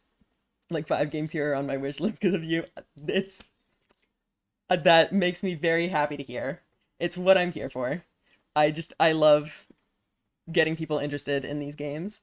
I feel like so many of them are just criminally overlooked, and I need more people to play these games, okay? But yeah, the thing about If on a Winter's Night for Travelers is that the quote-unquote 4 stories are very much not created equal. So I'm gonna try not to like spoil things, but basically of the 4, 2 of them are super short. One of them like really, really short, practically like not even existent. Which only kind of leaves 2 stories. One of which I really enjoyed. It also just had a really good atmosphere, very like melancholic and kind of spooky, and just sad, which I guess melancholic already kind of covers. But yeah, I really enjoyed one of the stories, and then the other longer one I feel like was maybe a little bit too dark and gritty for my tastes. From the reviews of the game, I think most people actually really liked that super dark one. So maybe you guys would be into it as well, but I feel like it was just a little bit much for me. It was, yeah, there was like Satanism and demon summoning and people like getting flayed alive and just some crazy horrible stuff. Again, it's not bad, it's just a little bit too dark for my tastes. So I would say ultimately out of the quote unquote 4 stories, the 4 travelers, I would say there was really only one that I really liked. So I'm gonna go ahead and put this one in C tier. Again, it's not a bad game. I did enjoy it, especially that one story that I thought was really good. Also, I will say that the art in this game is pretty incredible. It has some really detailed and really beautiful pixel art, which I'm always really appreciative of, because I kind of feel like pixel art is so hard to get right. I have so much respect for pixel artists. But yeah, again, I want to say that it's not bad. It is still enjoyable. It's also really short and free. So if anyone wants to check it out, it's very easy to pick up. But again, it is really dark, so probably not for everyone. Even, you know, the other 3 stories that weren't the like extra dark one still have a lot of very grim content. I love pixel art, but I don't know any good software for it. Yeah, I don't remember if I've ever tried to like attempt pixel art myself, but it seems very hard. All right. Up next we have Grease, which is of course kind of a classic among the indie scene. Not really a ton to say about this, just that it's absolutely beautiful. Like the art is great, the color design and environment design and composition are really, really strong. The animations are incredible when the character moves. It looks so good. I will say, like, even I knew that the game was going to be beautiful going in, but it still blew me away. Like, I think the, you know, promotional images and videos for the game don't cover a lot of the later areas, which are like even more mind-blowing. So what a game. It's really good. I'm gonna put this in A tier. Yeah, really good game. So I guess this is a puzzle platformer that's kind of about going through the stages of grief, where something terrible happens at the beginning that kind of destroys the world and removes all the color from it, and you have to platform your way across this world and bring back the different colors to it. And yeah, it's just really beautiful. Up next we have A Date with Death, which is a visual novel about romancing the Grim Reaper. This was a really fun one. I will say I'm not that into the romance aspect of it, to be honest. Like, it's pretty much just you chatting back and forth with this one character, and most of the relationship is you like relentlessly teasing him, which is funny. It's a really funny game. It might honestly be the funniest game on this list. It gave me a lot of really good laughs. But yeah, I wasn't as into the romance part. Like, he's a fun character, he's entertaining and endearing, but it's the sort of romance that's like built on, you know, teasing him and like getting him all flustered, which is just not really my taste. Teasing death takes guts. Yeah, it's pretty funny. It is a really funny game. Yeah, it's not really my style of romance, but it is still very entertaining and very funny. Yeah, I think I'm gonna put this in B tier, just because there's some really good stuff in A tier that I think this one can't quite match up to. I think maybe if I was like more into the romance aspect, it might have qualified for A tier. I don't know. A tier is a high bar. There was something else I wanted to say about it.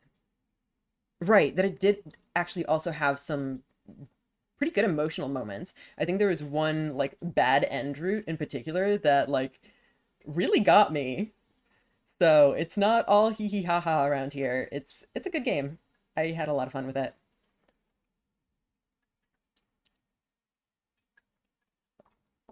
All right. Up next, we have Start Again and In Stars and Time. I'm honestly not really sure how to talk about these separately. I feel like I do want to put them separately, but bad ends and VNs are always soul crushing, yeah.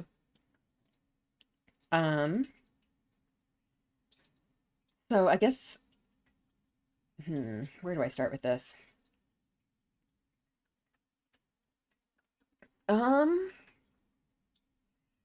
So I'll maybe kind of start by introducing In Stars in Time, especially if you've played the good ones before.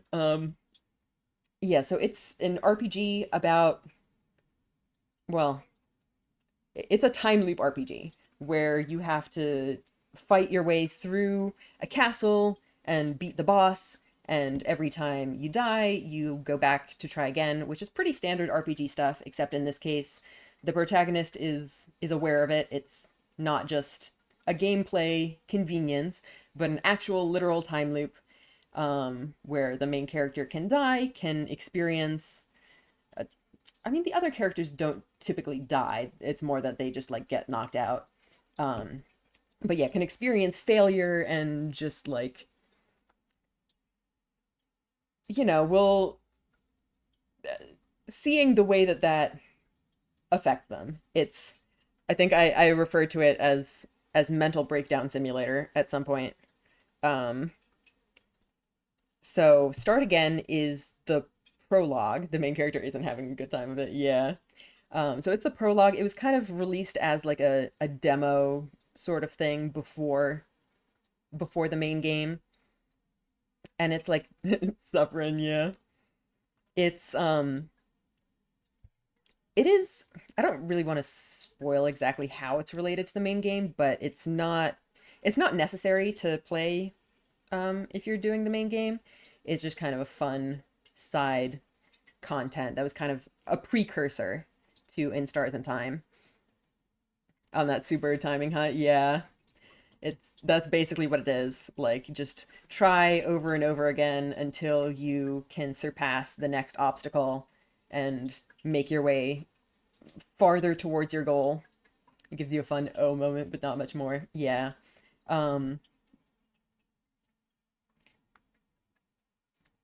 So I'm trying to remember what I remember of, like, the prologue specifically, not the main game.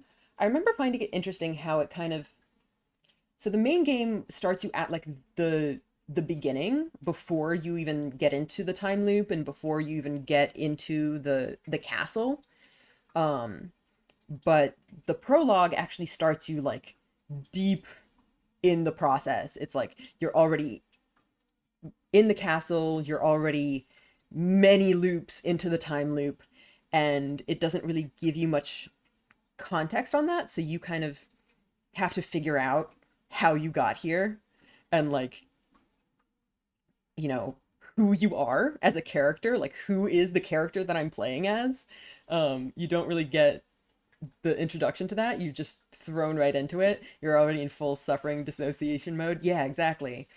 And it's really interesting to kind of pick up on, you know, this character is clearly already going through all of this suffering, but they're trying to play the role. They're trying to pretend that everything's fine. And you can kind of piece together who they originally were and who they're trying to be from that, which I thought was really interesting.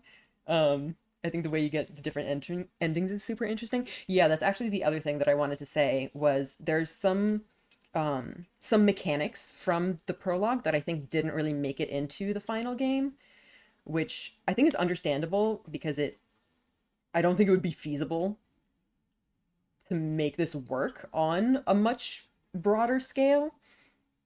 But essentially,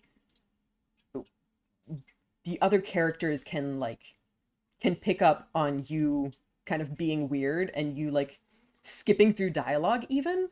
Like, if you skip through dialogue you've already seen, the other characters will notice that you're just kind of, like, tuning them out. And it all, like, plays into the story. So the prologue, I don't know if I can give the prologue an A tier just by itself. I feel like it would... I feel like the prologue maybe should go in B tier. If you go straight to where you need to also. Yeah, exactly. If you, like, act in ways that break the illusion, you know? The characters will pick up on that. And there is a little bit of that in the main game. but you like, I think you have to hit like a whole checklist of things before it actually ends up affecting the dialogue. So I think with that said, we're gonna put In Stars and Time up to A tier. So that one is, then if you do nothing suspicious, you also get a special. Really? I don't know if I was aware of that. If you do nothing suspicious. Huh. I might not have gotten that one. That's really interesting. But yeah, the main game is really incredible. They can kill you turn 1 and you die badly and get to hear Mirabelle being beat to death bloody. Oh my god. Damn. If I did get that, I certainly don't remember it. That's wild. But yeah, as for In Stars and Time itself, it's really good. The characters are really endearing. I feel like this game was actually the most fun to voice out of all the ones that I've played, just because the way the characters are, like they're just cartoony enough that you see them and you go, oh yes, you have like this kind of voice, but they're still, you know, not so cartoony as to be like caricatures. They still feel like well-rounded characters. Yeah, the characters are really good. Their interactions are really cute and wholesome for the most part. Getting to see the main character's mental state unravel is also an experience. And I like that it isn't linear, that you get to have moments of hope. You get to have ups and downs as you go. Yeah, good stuff. I don't know, what else should I say about this game? Yeah, it's cool. It's the fighting style is based on rock, paper, scissors, which is kind of interesting. It's like just a fun spin on rock, paper, scissors. That's not something you get to see every day. Like there's some combat systems that have like quote unquote rock, paper, scissors mechanics where you have one, you know, element or whatever that beats the other. But in this case, it's literally rock, paper, scissors themed, which I thought was fun. I don't know. I feel like I haven't really.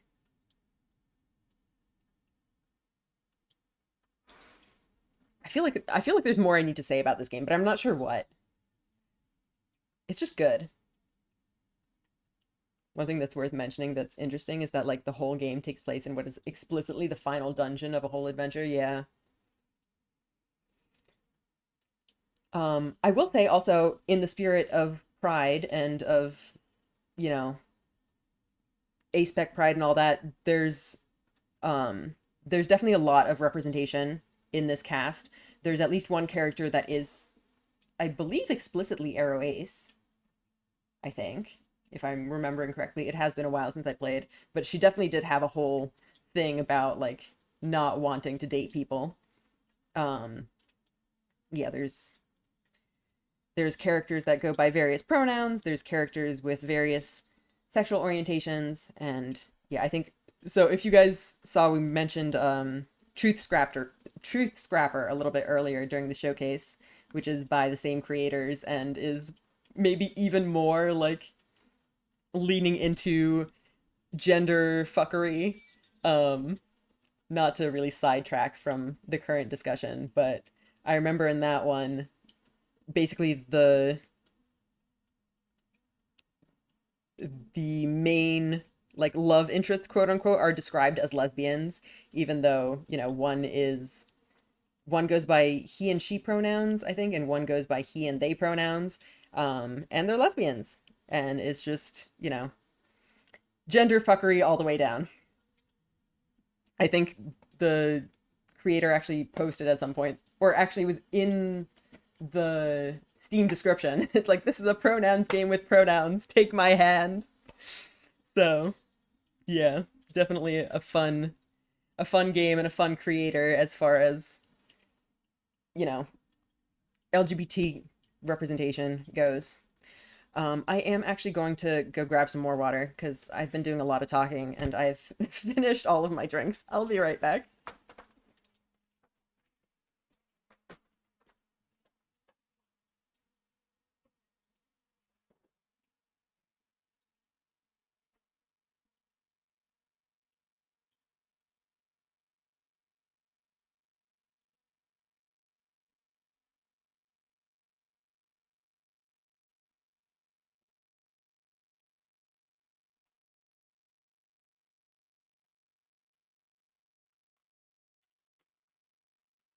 Mm. Delicious, delicious water.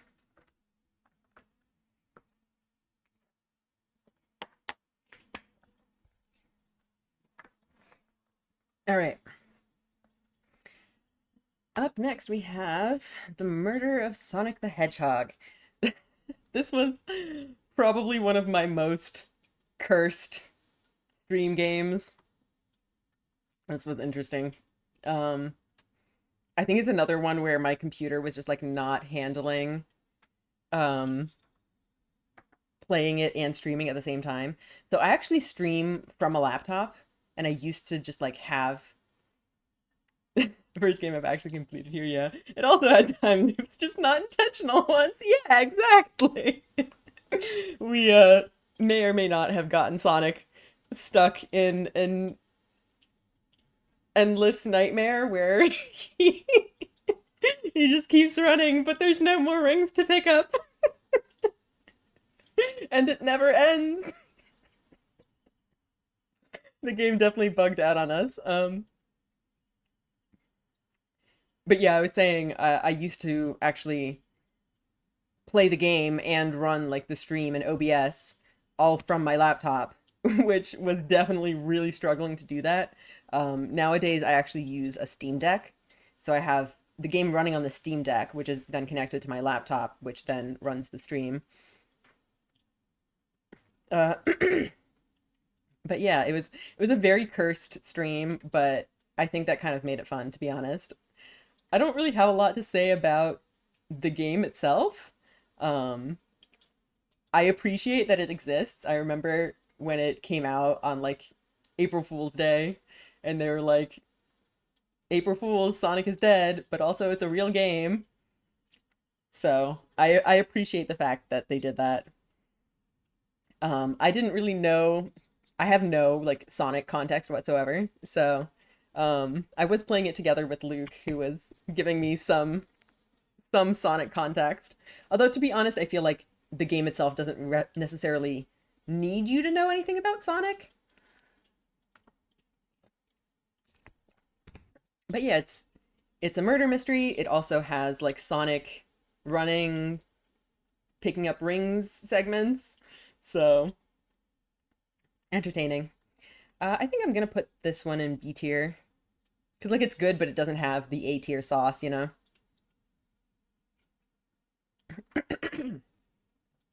To be fair, Sonic lore is not exactly consistent, so yeah. But yeah, the Sonic time loops were very funny. Frustrating sometimes, but very funny. I guess up next we have the To the Moon series.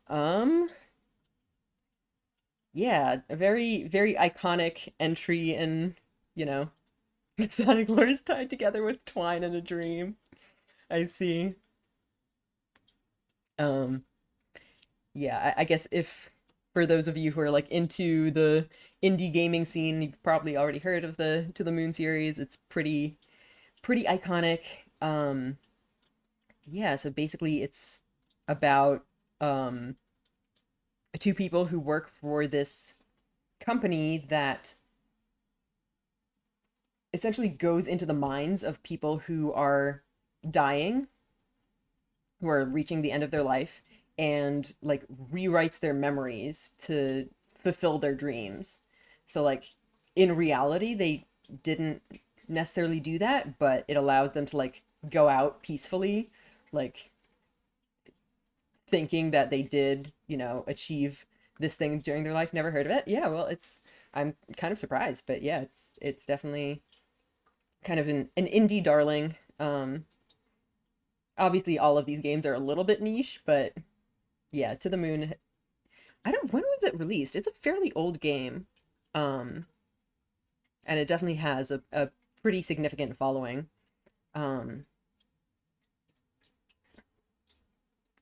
Yeah, so more or less, I guess the first two games especially will center pretty much around them like meeting a client and finding out what that client wants from them, and then like going through the client's memories. I actually don't even remember the mechanics of how they actually do their thing. but essentially they have to like traverse the client's memories in order to like link something or other to change their memories. I don't remember how it works specifically, but it's mostly centered around those memories, around finding out about the client's life and so on. I'm gonna do maybe a little bit of a hot take, which is that I think the first game is my least favorite in the series. Like, it's good, but I think the thing for me is that it got me invested in the clients and in their story, but it really didn't get me invested in the protagonists, which I think later games did more effectively. Yeah, it's still a really good game though. Yeah, I think the stories are definitely very, very heartfelt. It's about kind of, looking back at the entirety of your life and like all of the ups and downs that entails, all of the hardships and struggles and all of the joys. And of course trying to find, the customer's regrets that you then kind of quote unquote fix. Yeah.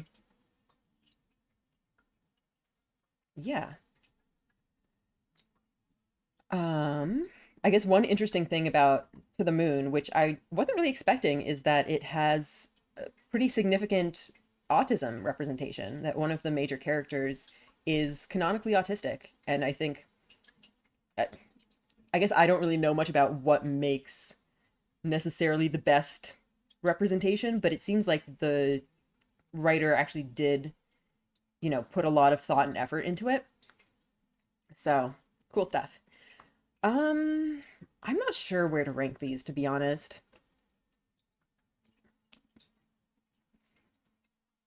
I feel like I might actually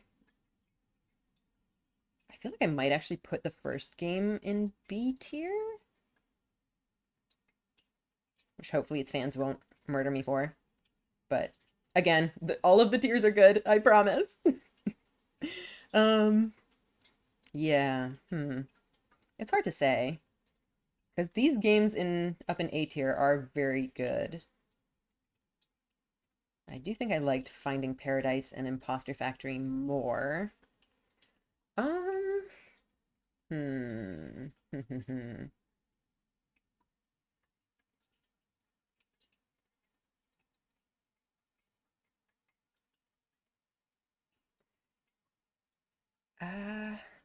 That's a tricky one. Do I think it's better than these? I think it's maybe on around the same tier as like Start Again, maybe a little bit higher. Like, I do think out of this row, Start Again is probably the strongest. I don't know. I feel like it's kind of in between A and B. I might put this one in B and the others in A. I think that kind of makes sense to me. So yeah, Finding Paradise is the sequel, and it's kind of more of the same. I will say, as far as To the Moon goes, my initial intent with the series was to not really play through all of it at once, to just kind of do one game at a time with other stuff in between. But then what happened was that I played the minisodes, which are, I think, just like free DLC on the initial game. And that actually really got me invested. So just a heads up, if you're playing this game, do not skip the minisodes, because they're actually really important. The minisodes actually introduced more of like a plot line with the protagonists and like the company they work for, and just some weird shit going on. I think I've already mentioned, especially with like A Space for the Unbound and similar, that I'm a big fan of like weird mind bendy shit where like you don't know what's going on, you don't know what's real or not. Like, there's just some true weirdness happening. And I think the minisodes actually kind of introduced an element of that that really got me intrigued in the series, and I actually ended up just binging the entire rest of the series straight through after that.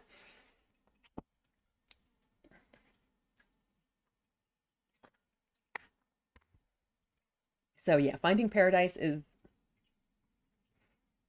kind of, I guess, more of the same with the To the Moon, except it also adds those elements from the minisodes where it has more of an overarching plot involving the protagonists, where they're like, they are in this game also helping a different client and going through a different life and exploring all that, but they also now have their own subplot going on, which is really interesting to me.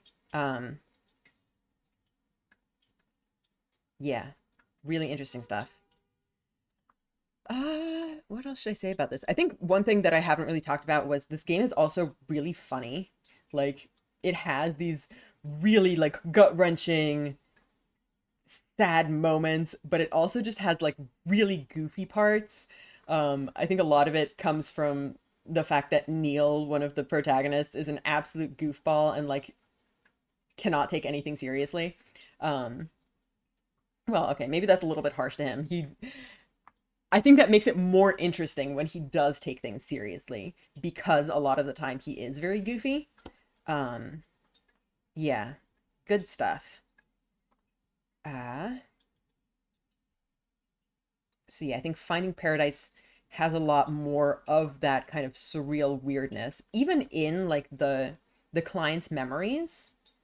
I feel like this is maybe a little bit spoilery territory, so I don't necessarily want to go too much into it, but even the client's memories are like a little bit warped, a little bit weird. And I think that really kind of helps to sell the fact that we're going through memories and they're imperfect and they're not 100% aligned with reality, which I found really fun. All right. Do I need to say anything more about those? I don't know. I feel like I'm missing a lot, but I don't necessarily want to spend half an hour yapping about each game. So I guess we can keep moving through the series. A Bird Story, I think actually technically goes before Finding Paradise. I kind of messed up and forgot to play it until after. So it follows actually the client of Finding Paradise during his childhood, and is kind of, it's a different kind of game. It's very short. I think it's like an hour or so long, and there isn't very much by way of gameplay. It's just kind of experiencing this brief little story. Yeah, I don't know if I can really go into what it's about, but it does kind of provide some context for some stuff in Finding Paradise. I think because I hadn't played it first, I was definitely going a little bit off track with my theories and stuff for Finding Paradise. But yeah, it's just short and cute and enjoyable. I feel like maybe we'll put this one in B tier. There's honestly not really much to it. It's just like a short little side story, pretty much, for Finding Paradise.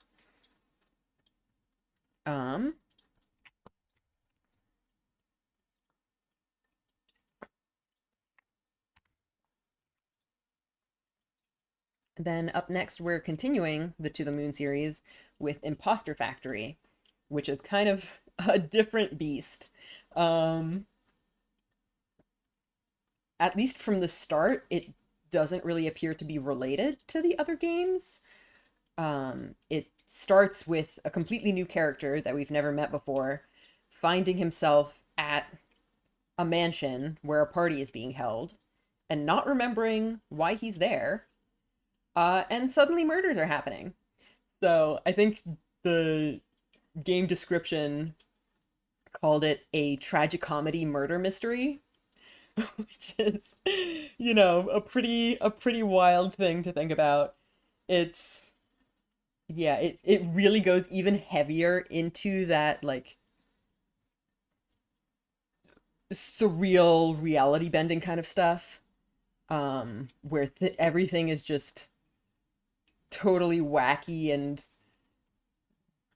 there is also a time loop involved in this. So there's time loop murders and like this mysterious party and this character who's here and doesn't know why he's here and why all of this stuff is happening and why there's a time loop.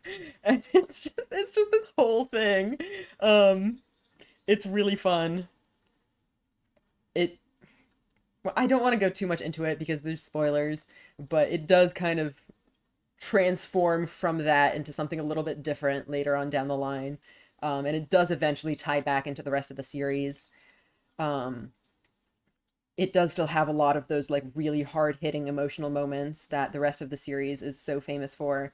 I think I was like sobbing through the ending scene. It was a lot. It's a really cool game. I really enjoyed this one. I'm not really sure which one I liked better between this one and Finding Paradise, but they're both really good. Is the stream okay, by the way? I think my Twitch is saying that it's unstable.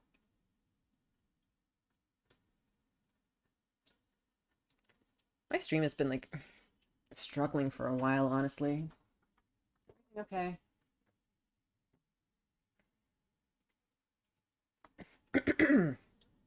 Seems fine to me. Okay. Yeah, well, I guess the thing is the frame rate is really low right now, but because we're doing something that doesn't really require a high frame rate, we're probably fine. So I think it's all right. But yeah, point is, To the Moon series, really fun. Will absolutely make you cry like a baby. I would definitely have tissues next to you while you play. Yeah, and will also make you laugh. It has a lot of really goofy, fun stuff. Your avatar is a little jerkier than usual, but the audio is fine. Okay, yeah, that's the important thing. Yeah. Man, we're going through these faster than I expected. I think we might actually be able to get through the whole list.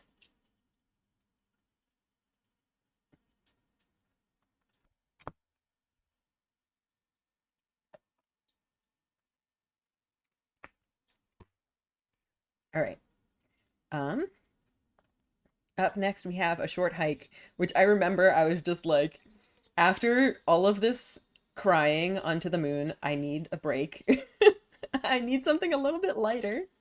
So I went with A Short Hike, which is kind of lighter on the story than most things I play here usually. It's more gameplay focused. Basically, you are playing as this character who I think your main motivation is actually to find signal so you can receive a call. But in order to do so, you need to climb up to the top of the local mountain.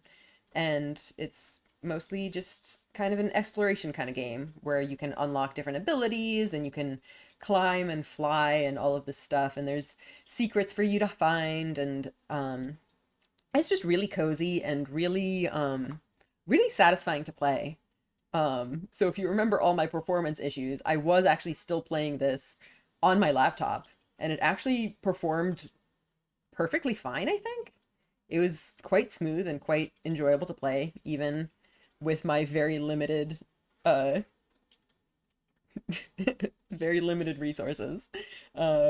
Yeah. I feel like I don't have a lot to say about it. It was just a fun little game.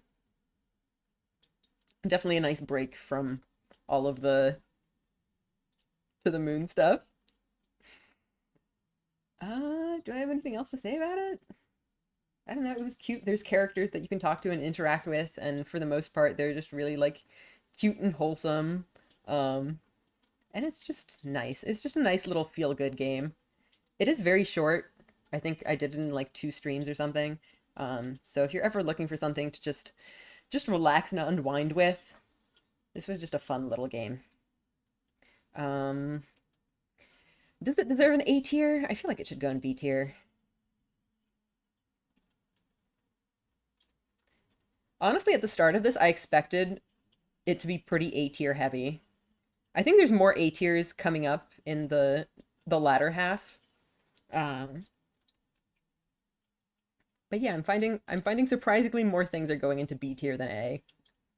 which is not what I expected going into the tier list, but it is what it is, I suppose. We have high standards around here. All right, I think before we continue, I do need to use the bathroom again because I've been talking so much and then drinking so much. So we're gonna take another quick break, I think. All right, I shall be back soon.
All right.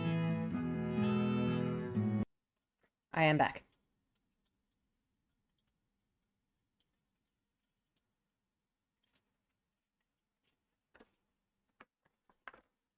Raggy, 2 more placements left? You mean until things happen? Yeah, we're going through these a lot faster than I expected, honestly. It sounds like we're going to get through all of them, which is a surprise. I really didn't think we would finish. But yeah, the fact that we're making such good time means that we might have time for a long rant. We might need time for a long rant. We'll see. All right.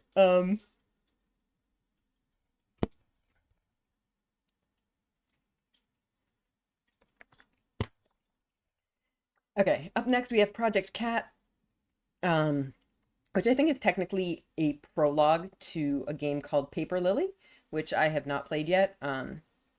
So that game I think is like being released in chapters, and I was intending to like wait for all the chapters to be out before doing it. So who knows if or when that will happen. But for now, we're just going to take a look at Project Cat on its own. And it's also one that I don't have a lot to say about. It's a kind of RPG Maker style horror game where you walk around and like interact with things and solve puzzles to progress. Yeah, I remember one of the interesting things about it being that there's different ways to solve the various puzzles, so you can get creative with it.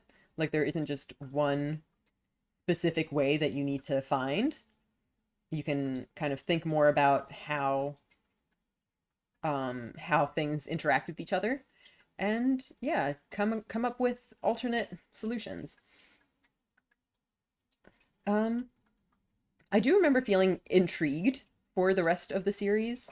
It was kind of a good setup for it, although I feel like maybe didn't pay off as much on its own, you know?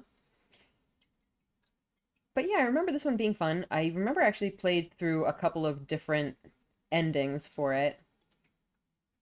And yeah, it was just kind of spooky, nice pixel art as usual. Yeah, I feel like I don't have a lot to say about it. It was just kind of a classic little short horror game. Honestly, I feel like a lot of it is just that I don't remember the specifics of it, to be honest. I remember there was some weird stuff happening and there was like some voice talking to you and it was never really explained what it was. And I assume Project Lily presumably would get more into that stuff. So this game by itself didn't really answer any questions, I feel like. It was still fun though. It was a pretty cute little game. I think I'll go ahead and put that in B tier as well.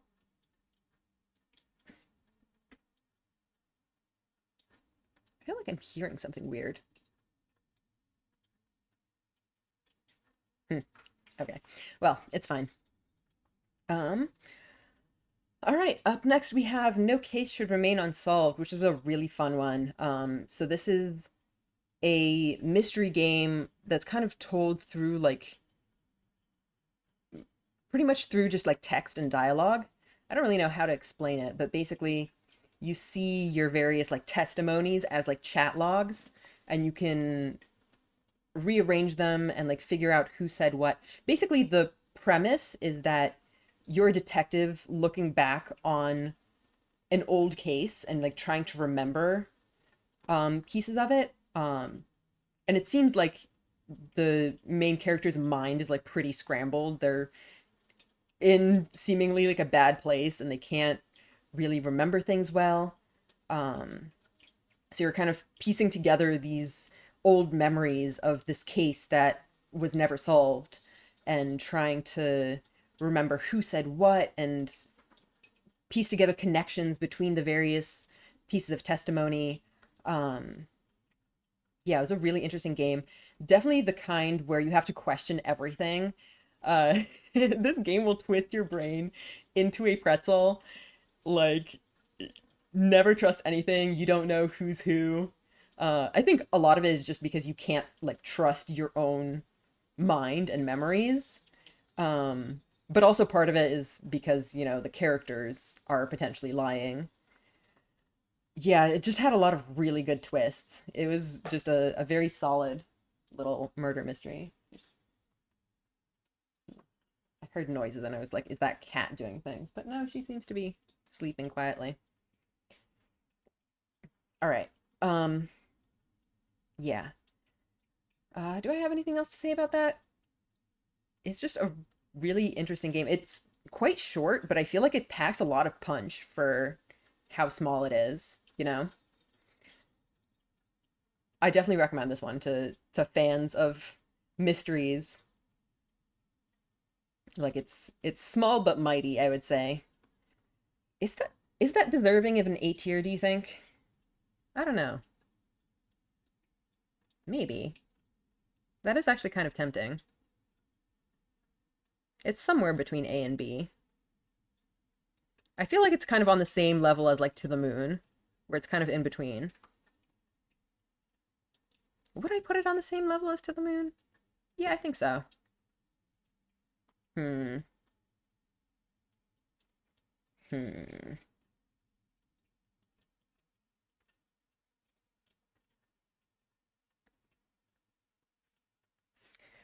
Where do I want this?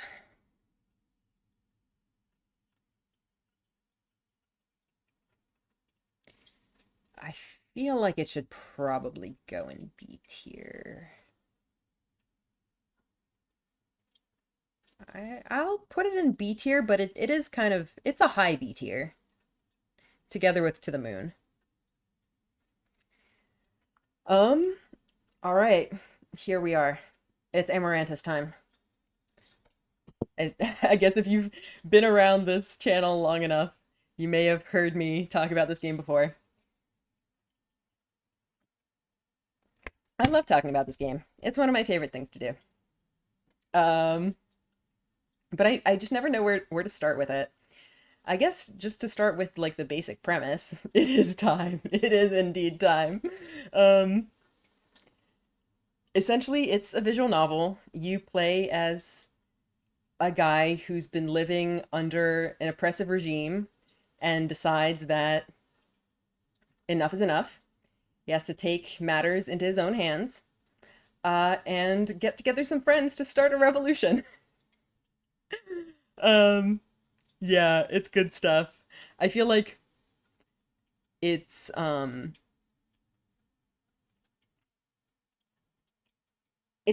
kind of more character driven than story driven, at least in my opinion. It feels like at least I was more interested in learning about the characters and their relationships than in like the main plot.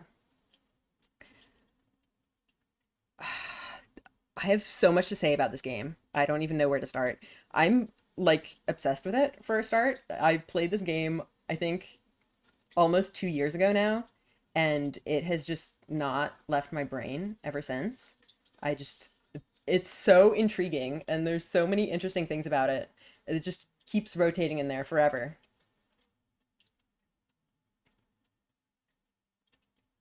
Yeah. I think a lot of it is because of the way the story is told. It's on my wish list for a reason. Well, I'm very glad that you have it on your wish list, but I would be even happier if you played it. Honestly, the thing about this game is the reason I rant about it so much is maybe not so much because it's that good, but because the gap between how good it is and how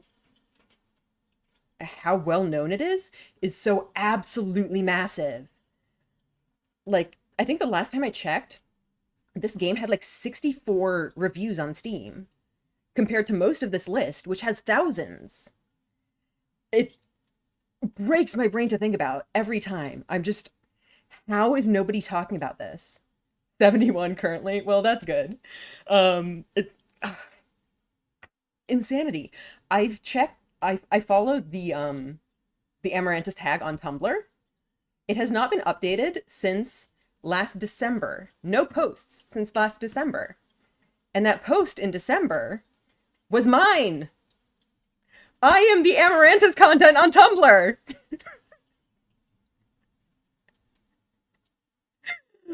Oh my god. I go insane about this. Absolutely insane. Oh no. Yeah. Please save me. Please. I'm literally begging. Go play this game.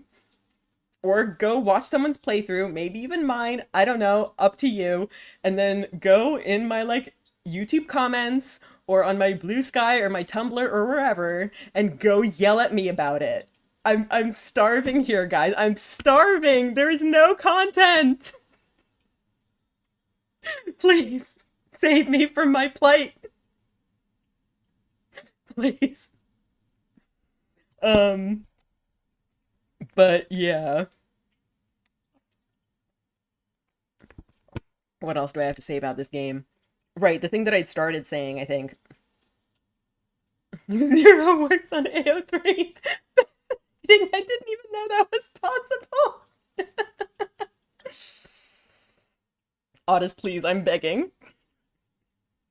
Play the game. Right. The thing that I was saying was that the way the story is told, it reveals information in such a tantalizing way that it doesn't just like lore dump on you or anything. It just like gradually reveals pieces kind of as they're relevant. And the way that they're revealed just always leaves you wanting more. And honestly, you never really get the whole picture. Even if you play through the entire game, there's a lot of stuff that's just never fully explored, which just makes me even more intrigued about it, to be honest. It's just so cool. I think what I really like about it is that the story just doesn't hold your hand. It doesn't give you all of the pieces. It actually like trusts the player to think critically about it and to make conclusions themselves, which is just such a breath of fresh air compared to a lot of games and stories in general nowadays that will just like kind of give things to you on a silver platter. And it definitely feels like this game just has more trust in you as a reader to let you make those connections yourself, which just makes me feel good about myself. Though, to be fair, there are also times when this game makes me feel bad about myself, because there are times when characters say things and I have no idea what the heck they're talking about, and I feel like a complete idiot. That is definitely also something that can happen with this game. So, you know, it's kind of a double-edged sword. Yeah, but it's just... There's so much love put into this game, so much care in every detail. It's really incredible. Like, one of the things that really stands out to me is the way it... How do I put this? The way it can convey so much with relatively little assets. Like, it just has some like simple, well, I don't know about simple, but like relatively simple sprites. Okay, maybe simple is not the right word, because the way it actually accomplishes a lot of this is that the character sprites actually have different modular pieces, so you can like change a lot of different facial expressions by making different combinations. You know, does that make sense? I don't know if you understand what I'm saying. Anyway, the point is that it allows you to make really subtle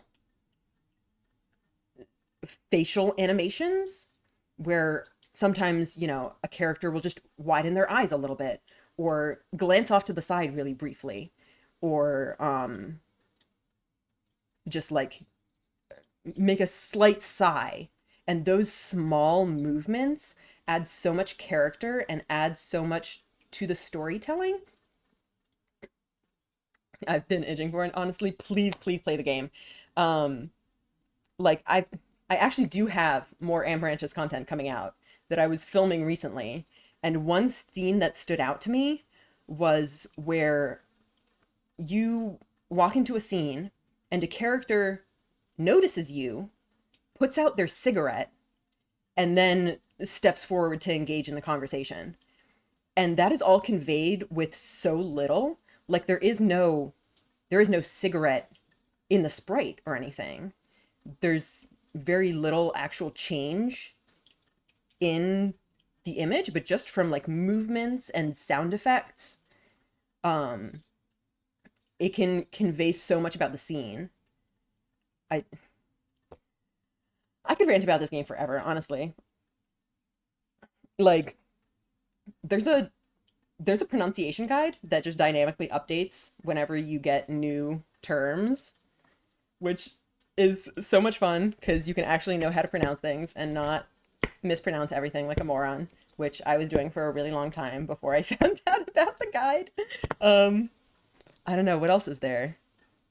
There is romance in the game. The romance is really good. I think the game in general is really good at like at just having really intimate moments, both with the writing and with the art, that just makes a lot of these interactions between the characters feel really special and really intimate, which works, you know, not just for romance scenes, but just in general with the character interactions. I will say also, in the spirit of Pride, there's definitely a lot of options. it's pretty much a cast of disaster bisexuals. You can also choose to be asexual or I think also aromantic. I mean, obviously you have the choice to just not romance anyone, but I think you also have the choice at some point to just say that you're not interested in romance in general. There's also a poly option. There's a lot of stuff you can do. Yeah. I don't know. Is there anything else I need to rant about? It also just like looks good. The art is good. Everything is good. I don't really know what else to say. Yeah. Amaranthus. Play Amaranthus. Oh, swag polyamory. Yeah, there's polyamory. So now we're at the question of where to put this in the tier list. Because it is really good. But I'm not sure it's Slay the Princess good. I don't know if it earns an S tier, which I know is kind of crazy after all of the praise I've piled on it.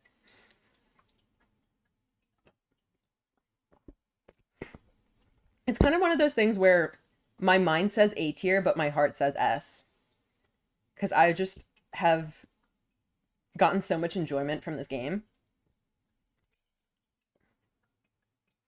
It's just a good game. I don't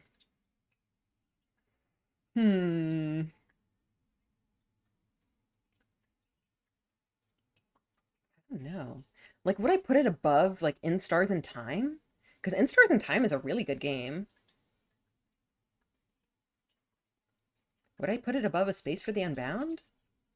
I would probably put it above A Space for the Unbound, yeah.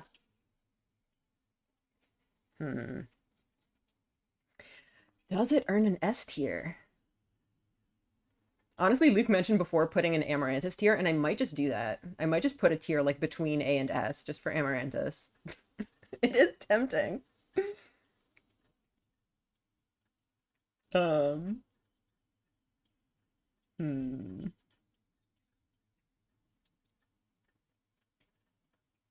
I feel like in previous cases where I've been unsure where to put something, I've rounded down.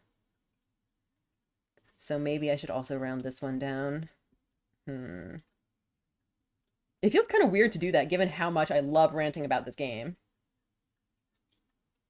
But again, I think a lot of the thing about the ranting is, like I said, less so because I think this game is that much better, and more so because I think this game is that much more overlooked, that I feel like I need to be louder about it.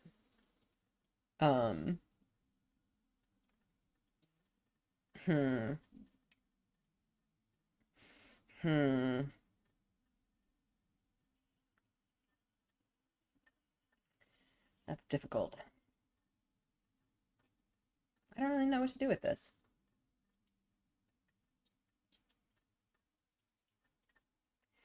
I think there's at least one other game in this list coming up that I'm confident will be an S tier. And some other games that I'm less sure about.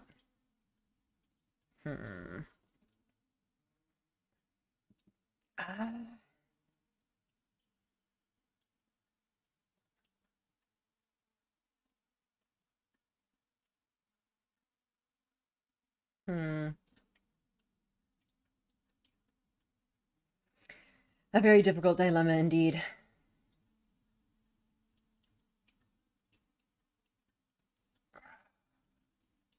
Would I put it above In Stars in Time? I kind of feel like I would, to be honest. Like, as far as if we're going by, you know, how much a game has like stuck with me and how much I've thought about it after the stream, this game would be number one by a mile beyond everything else on this list. Slay the Princess would be number 2. And then nothing else would come even close. Like, if we're going by that metric, it's Amaranthus and Slay the Princess and nothing else, really. Like, those are the games that I continue thinking about. I feel like I should go with S. Should I go S? I don't know. S tier is a it's a high bar, like really high. But on the other hand, I do really love this game. I feel like it's one of those things where there's a bit of a difference between what I think is like the, I don't know if I would say objective, but like the technical, like artistic value of a game versus my personal enjoyment. Put it there as propaganda. You know what? You're right. 'Cause like, you know, on an artistic level, I do think this game is really good, but I don't think it's S tier good. But because of my personal experience with the game, I personally enjoy it a lot. Context bias? Yeah, basically. And I do kind of want this tier list to reflect a mix of both of those things. I don't want them to be ranked based on just one or just the other, you know? Masterpiece. Would I call it a masterpiece, though? I wouldn't necessarily call it a masterpiece, is the thing. Like, not that it has, you know, glaring flaws. It is definitely the kind of game where I think it's not for everybody, largely because of this kind of storytelling and the way it leaves a lot open to interpretation. I think it's just not for everybody. I think a lot of people can think that it's slow or like not really see the appeal. I feel like it's the kind of game where like it either clicks with you or it doesn't, you know? Like if it clicks with you, you'll really, really enjoy it. But if it doesn't, I feel like I could see people finding it uninteresting, you know?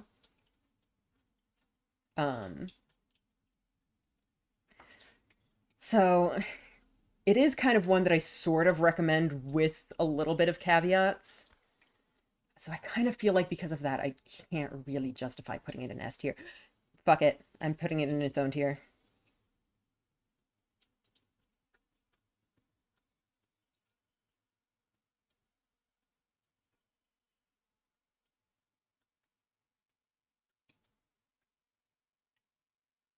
As a Project Mooner, I could see it S tier.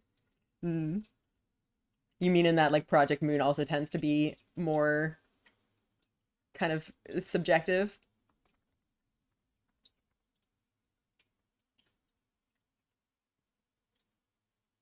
Here, let's give it its color. Maybe like a purple. Project Moon mention, yeah.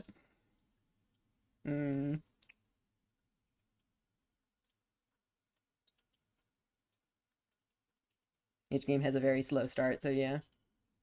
No, I like the other purple better. I'm trying to like match it to the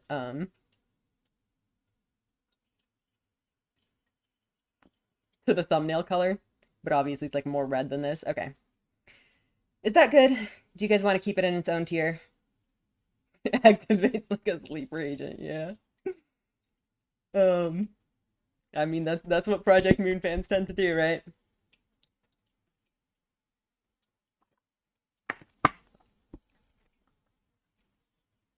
Yeah. Yeah, I think I'm happy with this arrangement.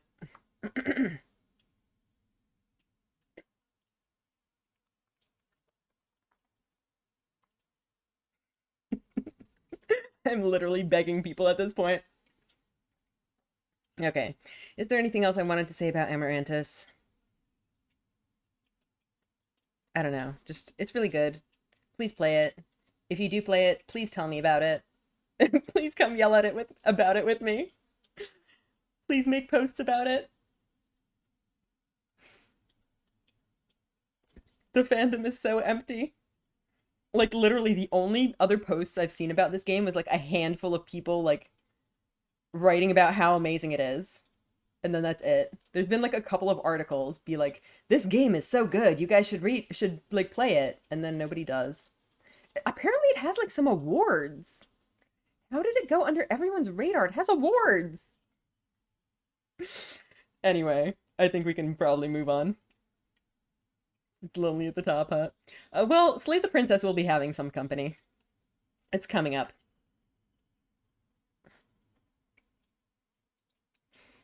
Unless you mean Amarantis being just so good that nobody's playing it.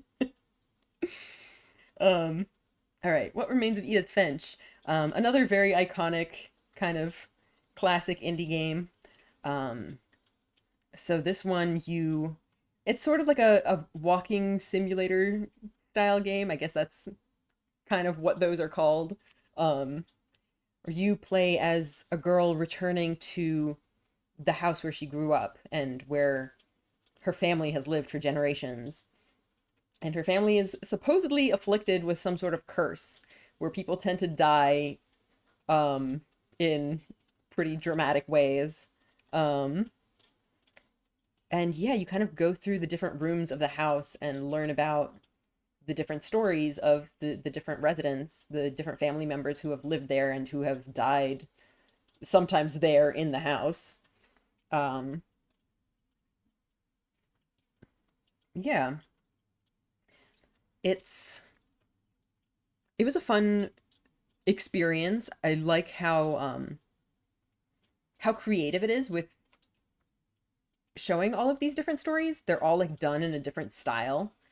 And it, for the most part, the entire thing is like narrated, sometimes through, different people. It'll be like, our protagonist, Edith, will like find a diary or something written by this person. And then that text from that person is like read out. And it also like appears in the world, kind of integrated into the environment. So that kind of elevates the presentation a little bit. Some of them are definitely very memorable. I know what was his name? Lewis? His is like pretty well known as a good example where it's just a really creative way of telling that story and of kind of getting you into his headspace, where it really just like puts you into the situation and lets you kind of experience it as he was feeling it. So in general, they're really cool. Just the way that the different stories are told, I think, is quite effective. I would say I feel like my expectations for this game were maybe like too high because I did know that it was kind of considered a really like classic game. It didn't like blow me away really the way I maybe expected it to. It was fun. It was interesting, but it wasn't like anything too amazing. Also, just kind of as a disclaimer warning, this game did give me actually some pretty serious motion sickness, so it was a little bit of a struggle to play through. I did end up turning on the like center reticule, which really helped with the motion sickness. So if you guys have issues with that, that's my advice. Where do I rank this?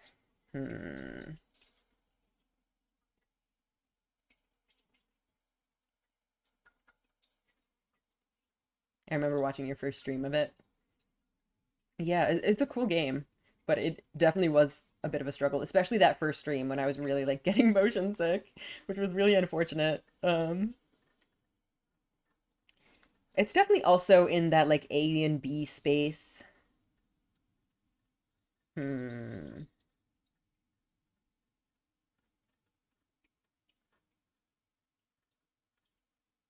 feel like I kind of want to put it in B tier. I feel like it's a little bit similar to something like Yume Nikki, where like I know it's a really influential game and it's like a little bit experimental and like I appreciate what it's doing and like I enjoy it for what it is, but also like, I maybe had a little bit too high a bar for it because I know it's so iconic. And like it was good. I did enjoy it, but I wasn't like, holy shit, this is a masterpiece. This is incredible. So, this is another one that's kind of between A and B, I think. I think To the Moon also kind of falls into that same space where it's also like a really, really iconic game that like I enjoyed but wasn't blown away by. So I think it's going to go in that same place. which I do kind of feel bad about.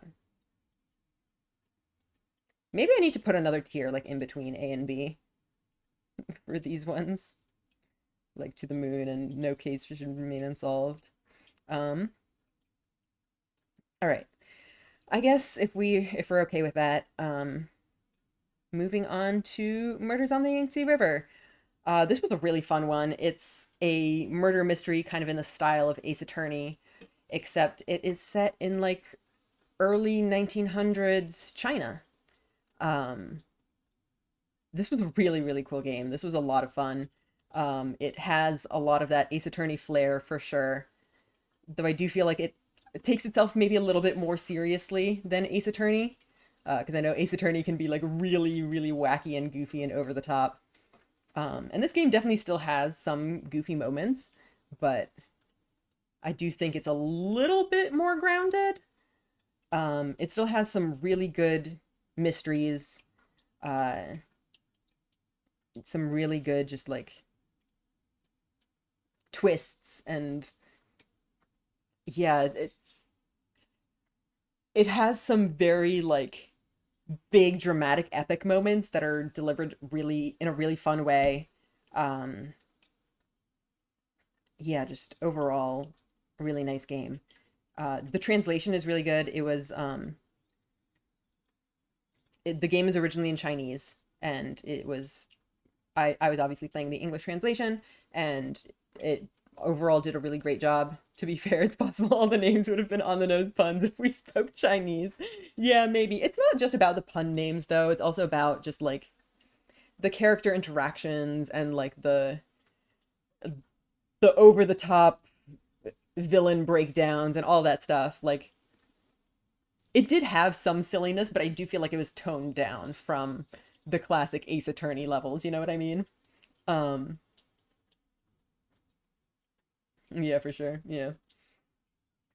And what else did I want to say about this game? Right, so I did want to say about the translations. I feel like translation is really important in this kind of game where a lot of the mystery solving is dependent on dialogue and on testimony from characters, and sometimes it hinges on like subtleties in the way people say things. So overall, I think there were like a couple of lines that we got a little bit confused on, but for the most part, I think the translation did a really good job. There were some moments that were clearly carefully calculated to mess with a player used to Ace Attorney, and I say that affectionately. I don't remember specifically the kind of things that you're talking about, but yeah, the translation was ridiculously good. Yeah. And actually, speaking of the translation, I actually remember there being moments where there was also like voice acting in English because the characters were like in universe speaking in English. Think of that moment near the end of the first case. Okay, yeah, I think I know what you're talking about. Yeah, there's some really good, really hype moments in this game. Definitely recommend it for anyone who's a fan of Ace Attorney and just like mystery games in general.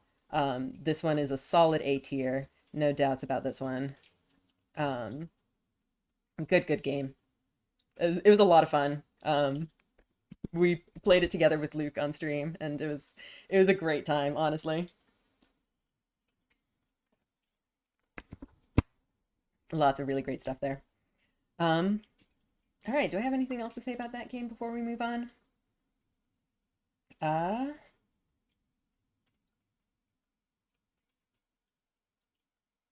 really, I don't think. It's a fun time, is all I'll say. Yeah. Good mysteries. I think one thing that I want to mention that was really fun from the playthrough was that sometimes there are details hidden in like the character sprites, which is kind of incredible. Like, it's not anything like if you miss this detail, you're going to be confused or you're going to miss out on the mystery or whatever. It's like things that the game will eventually lead you to, but you can notice it ahead of time if you pay really close attention. And that was so much fun, honestly. That is just such a good little... Oh, Cat is here. Hi. It was such a nice touch.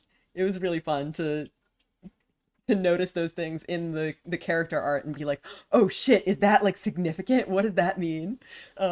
Is really good. Anyway, I guess that's it for Murders on the Yangtze River. Again, really recommended. Good game. Kitty, hi. Hi, Kitty. We doing some cat pets? Okay. By the way, we do have to raid out at 4, so we have about 20 minutes to try to finish up the rest of these. We may or may not be able to get through all of them. I guess we'll try to go quickly. Up next is the To the Moon Beach episode, which is another continuation of the To the Moon series. This one was honestly pretty small, so I don't have that much to say about it. It had a lot of the usual To the Moon stuff. It had some really goofy parts. It had some really heart-wrenching parts. Yeah, I don't know. Like, this one definitely focused more on the main cast and not, well, quote-unquote main cast, I guess, and not really, like, doing a case for a client or anything. Just them, like, hanging out on vacation, supposedly, but of course weird things are also happening while they're on vacation. Yeah, I don't know, I think it's fair to put it on the same tier as the original To the Moon. I'm gonna go ahead and put it in B tier as well. Kitty is licking. Hi, Kitty. All right, up next we have 1000 Times Resist, which I think we also mentioned a little bit during the Story Rich showcase. Cat is licking me now. So cute. Yeah. I guess as far as a certified banger, absolutely certified banger. As far as the premise, basically you're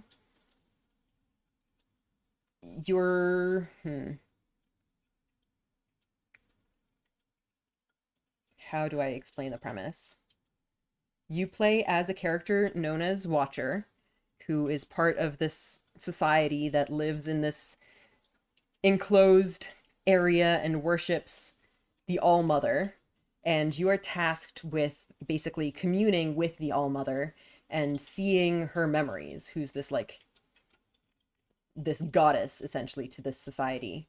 And you get to see her past and maybe what she was before she was a goddess. And yeah, in the process you get to kind of learn more things about this post-apocalyptic society that you live in, and about just how this came to happen, and just what's going on in general. And this is an absolutely incredible game. Like Polly said, certified banger. What do I even say about it? I think the main thing that stands out to me about it is just how layered the narrative is. It's just about so many things at once that are just different layers of the plot that are kind of, how do I even say this? Like,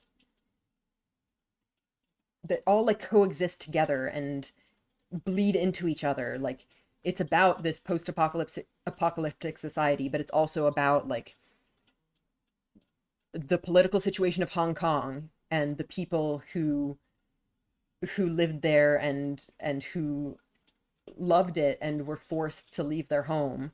It's about you know, immigrants, in this case from Hong Kong to Canada, and about that immigrant experience. It's about generational trauma partially related to that whole experience, and just like, it's about, you know, the relationships between mothers and their daughters. I think I at some point referred to this as mommy issues, the game. It's just mommy issues all the way down on multiple levels. It's, I don't even know. It's about revolution, about like trying to make the world a better place, trying to overthrow oppressive systems. That's not even like scratching the surface. I feel like there are so many more levels to this, and in some sense they're different stories, but they're also the same story. It's just I can't even fully express how interesting the writing is. It's so good. I have to give a shout out to the visuals as well, because from what I've heard, this game was created by people with a background in theater, and that definitely bleeds into it. There's just these incredible set pieces, I guess you could call them. The just sense of framing and composition and cinematography is really good. The lighting, absolutely incredible. Like, as far as visuals go, the character models are honestly pretty rough, but just because of how they're positioned and framed and lit, they look incredible. The game is just, it looks amazing. I don't know what else to say about it, really. It's just an absolutely phenomenal game. This is another S tier, finally joining Slay the Princess at the top. Incredibly good game. That's all I can really say about that. I don't know, is there anything else? It is fully voice acted. The voice acting is amazing. Oof, just oof is all I can say about that game. It has so many twists and turns. You can never predict where it's going to go next. It's just a whole roller coaster of a game. Highly recommended if you've never checked it out. It's so cool. It's just so cool. Like, it's literally a work of art. And I think that is what qualifies it for the masterpiece S tier. Like, actual work of art. All right. I am a little bit mindful of the time. We are running low. So we have 4 games to kind of quickly run through. I think we can get through it. Expedition 33. I'm sure many of you have probably heard of it already. It's kind of the big game of recent times. It's an RPG. I'm on Act 2. Yeah. RPG, turn-based. You're in this world where there's a paintress who supposedly kills everyone who's above a certain age, and there have been expeditions sent to try to get to the continent and fight their way over to the paintress and kill her. I loved when you summed up the games as criminally overlooked and also Expedition 33. Yeah, so like my channel is basically just whatever games I feel like playing. I don't necessarily want to limit myself to just the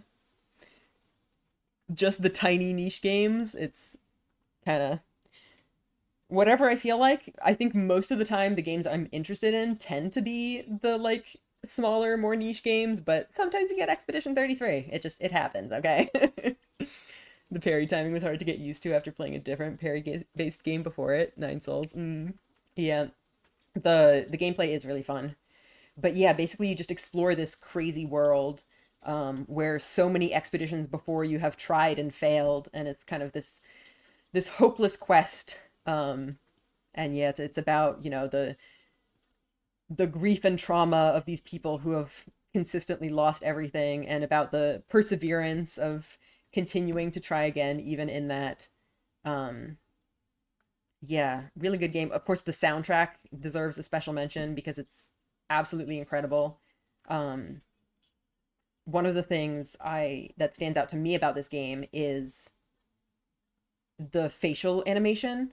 The expressions are just really, really good, and sometimes very subtle. It's really good. It is, in fact, A tier good, which is maybe, you know, I know a lot of people have a lot of thoughts about this game, but it does not reach the heights of S tier. That's a solid A. Yeah, I could say more about Expedition 33, but I think let's try to hurry things up so that we can finish the rest of these. Up next, we have Of the Devil, which is another, like, Ace Attorney-esque mystery game. which is set in this cyberpunk dystopia, and it's very, very bold and colorful. Yeah, I'm back. Had to get some chores done. Well, thanks for coming back. All I've heard is that there's lesbians. Yes, it's cyberpunk lesbian. It's cyberpunk Ace Attorney with toxic Yuri and gambling mechanics. So the like trial mechanics are, you know, about presenting evidence and stuff, but it's like with a gambling motif. It's a little bit similar to like Danganronpa in that sense, where you present the presentation of the evidence has like a certain thing to it, where in Danganronpa there's the bullet shooting and all the various mini games.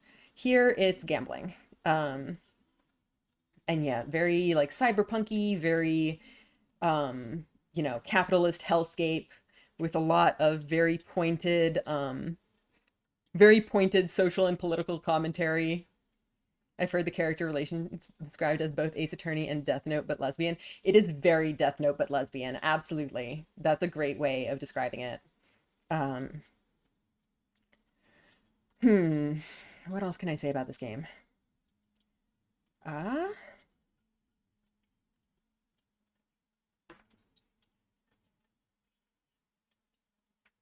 Yeah, it's a whole lot of fun.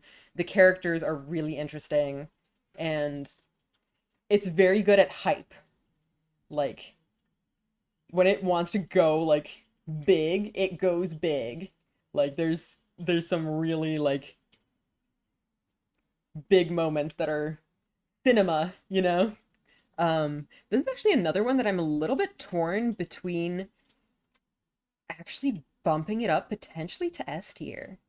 I think it's definitely at least a solid A. I think A makes sense. I don't feel like it quite reaches the highs of stuff like Slay the Princess and 1000 Times Resist. But like I probably would put it over like Expedition 33, for instance. I think this is a very high A tier. Would I put it over In Stars and Time? I think I would put it over In Stars and Time. Really, really good game. Would I put it over Murders on the Yangtze River? These are kind of my two Ace Attorney-esque murder mystery kind of games. And they're very different. I feel like they take it in very different directions. Both really good, though. All right, yeah, I think A tier is the right place for this. Okay. Let's see. Do I have anything else to say about it? I don't know, just mostly the characters are just really good and really fun. Oh, and obviously it's a mystery game. I have to talk about the actual mysteries. They're very good. They're very solid. I think it does a good job of presenting things where you're like, there seems to be an obvious answer, but you can't tell if it's a red herring or if the real answer really is just staring you in the face. And it, I think, does a good job of like stringing you along on that for a long time. With how much I've been enjoying the Apothecary Diaries, I feel like I'll really like Yangtze River. You should definitely check it out. Also, if you want like Chinese themed murder, not necessarily murder, but like mystery games, what was it called? Oh my gosh, hang on. I know we're nearing the end of time, but I really need to show you guys this game. It was it something about the crane rider's tale, I think it's called. It was its Kickstarter actually just finished, and they're still accepting like late pledges if you guys want to go pledge to that Kickstarter, because it's the game looks really, really cool and I really want to advertise it. So sorry about the little tangent here, but I believe it's called The Crane Rider's Tale, and it's also, I think this one is kind of advertised as more inspired by like Disco Elysium, which I actually haven't played, so I can't really speak to that much, but here, I'm gonna link it to you guys. Wow, yeah, it looks sick. Yeah, I'm really excited for it. I backed the Kickstarter. If you guys, you know, are able to back the Kickstarter, I would very much appreciate it if you do, because they still have one more stretch goal that they haven't hit, and I think it would be awesome if they could hit it. So please go check it out. It looks really, really cool, and I'm very excited for it. Yeah, so that's the Crane Rider's Tale. It's our little bonus game. We have a couple more minutes for 2 more games. Let's go through them quickly. Up next is Venba, which is it's a cooking game about Indian cooking and culture, and also kind of an immigrant experience, where it centers around a mother who comes with her husband from India in the hopes of finding a better life in Canada, and about, like, you know, connecting to her culture through her cooking, and later to her son, who is growing up in Canada a little bit, you know, more removed from his Indian roots. And, you know, a lot about that mother and child relationship, about how, you know, the struggles of growing up as an immigrant kid potentially strain that relationship, but also, you know, they still find connection with their culture and with their food. Yeah, it's just a really good game. I really enjoyed it. I feel like it's just kind of too small to hit A tier. It's really good for what it is. It's a nice short game. I think I would put it kind of in the same category as No Case Should Remain Unsolved, where it's like really good for just how small it is, but still just like doesn't quite have the meat to hit A tier. So I think that makes sense to me. And then finally, last one, we have Unreal Life, which is like a kind of puzzle adventure game, very like surreal. It's about a girl who wakes up in a strange place with no memories, and there's a talking traffic light AI that helps guide her, and she is trying to find her teacher, and in the process just like traversing this very strange, whimsical, surreal place. And honestly, I don't really have a lot to say about this one. I remember kind of struggling to figure out what to say about it even when I was playing it. It also has really nice pixel animation, and it has that, like, whatchamacallit? That really, like, surreal, whimsical atmosphere, which is really fun. And just kind of your classic gameplay where you're like clicking on things and interacting with the various objects in order to solve various puzzles. Like it's pretty classic for like that genre of game. You know what I mean? So yeah, I feel like it doesn't necessarily in itself do anything special or exceptional with that kind of setup, but it is fun. It is just like interesting how weird and wacky the world can be sometimes. So there's a lot of just silly little interactions from time to time, and ultimately a definitely darker and more heartfelt kind of story at the root of it, when we actually like get to the end and find out more about this protagonist and what she's been through, and, you know, why she's here and why she's doing what she's doing. So it does have like that emotional core. Yeah, good game. I'm gonna go ahead and give that one a B tier. So I think that's our final result. There we are. The final tier list. I hope this has inspired some of you to at least check out some of these games. Please do, just in the nick of time, yeah. I would really appreciate it. You don't have to watch my playthroughs or anything. If you do watch my playthroughs, please go in the comments and tell me what you think about the games, because I would love to have more people to talk about these games with. Especially Amaranthus. Please play Amaranthus. Please play Amaranthus. Yeah. I hope you guys enjoyed this. I hope you guys found at least something that you were interested in and that you might want to check out at some point. If you have, then I have done my job. Then up next we have... Where's my thing? I need to find our next person to raid. You know what, I'm just gonna use the thing.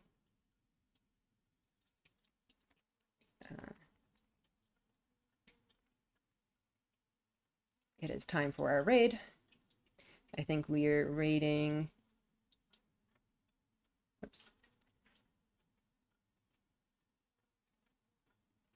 Come on. We are raiding Emmy Blossom. I think they were actually playing some games from the Wholesome Games showcase earlier. It's been fun hearing your thoughts on all these games since I only got here recently and haven't had time to VOD binge. Yeah, well, I really hope that you can check out the VODs as well, because I have some great stuff in there. But yeah, big thanks to everyone for coming. Let's go ahead and find our raid. Okay, let's start the raid. I've never done this before, by the way.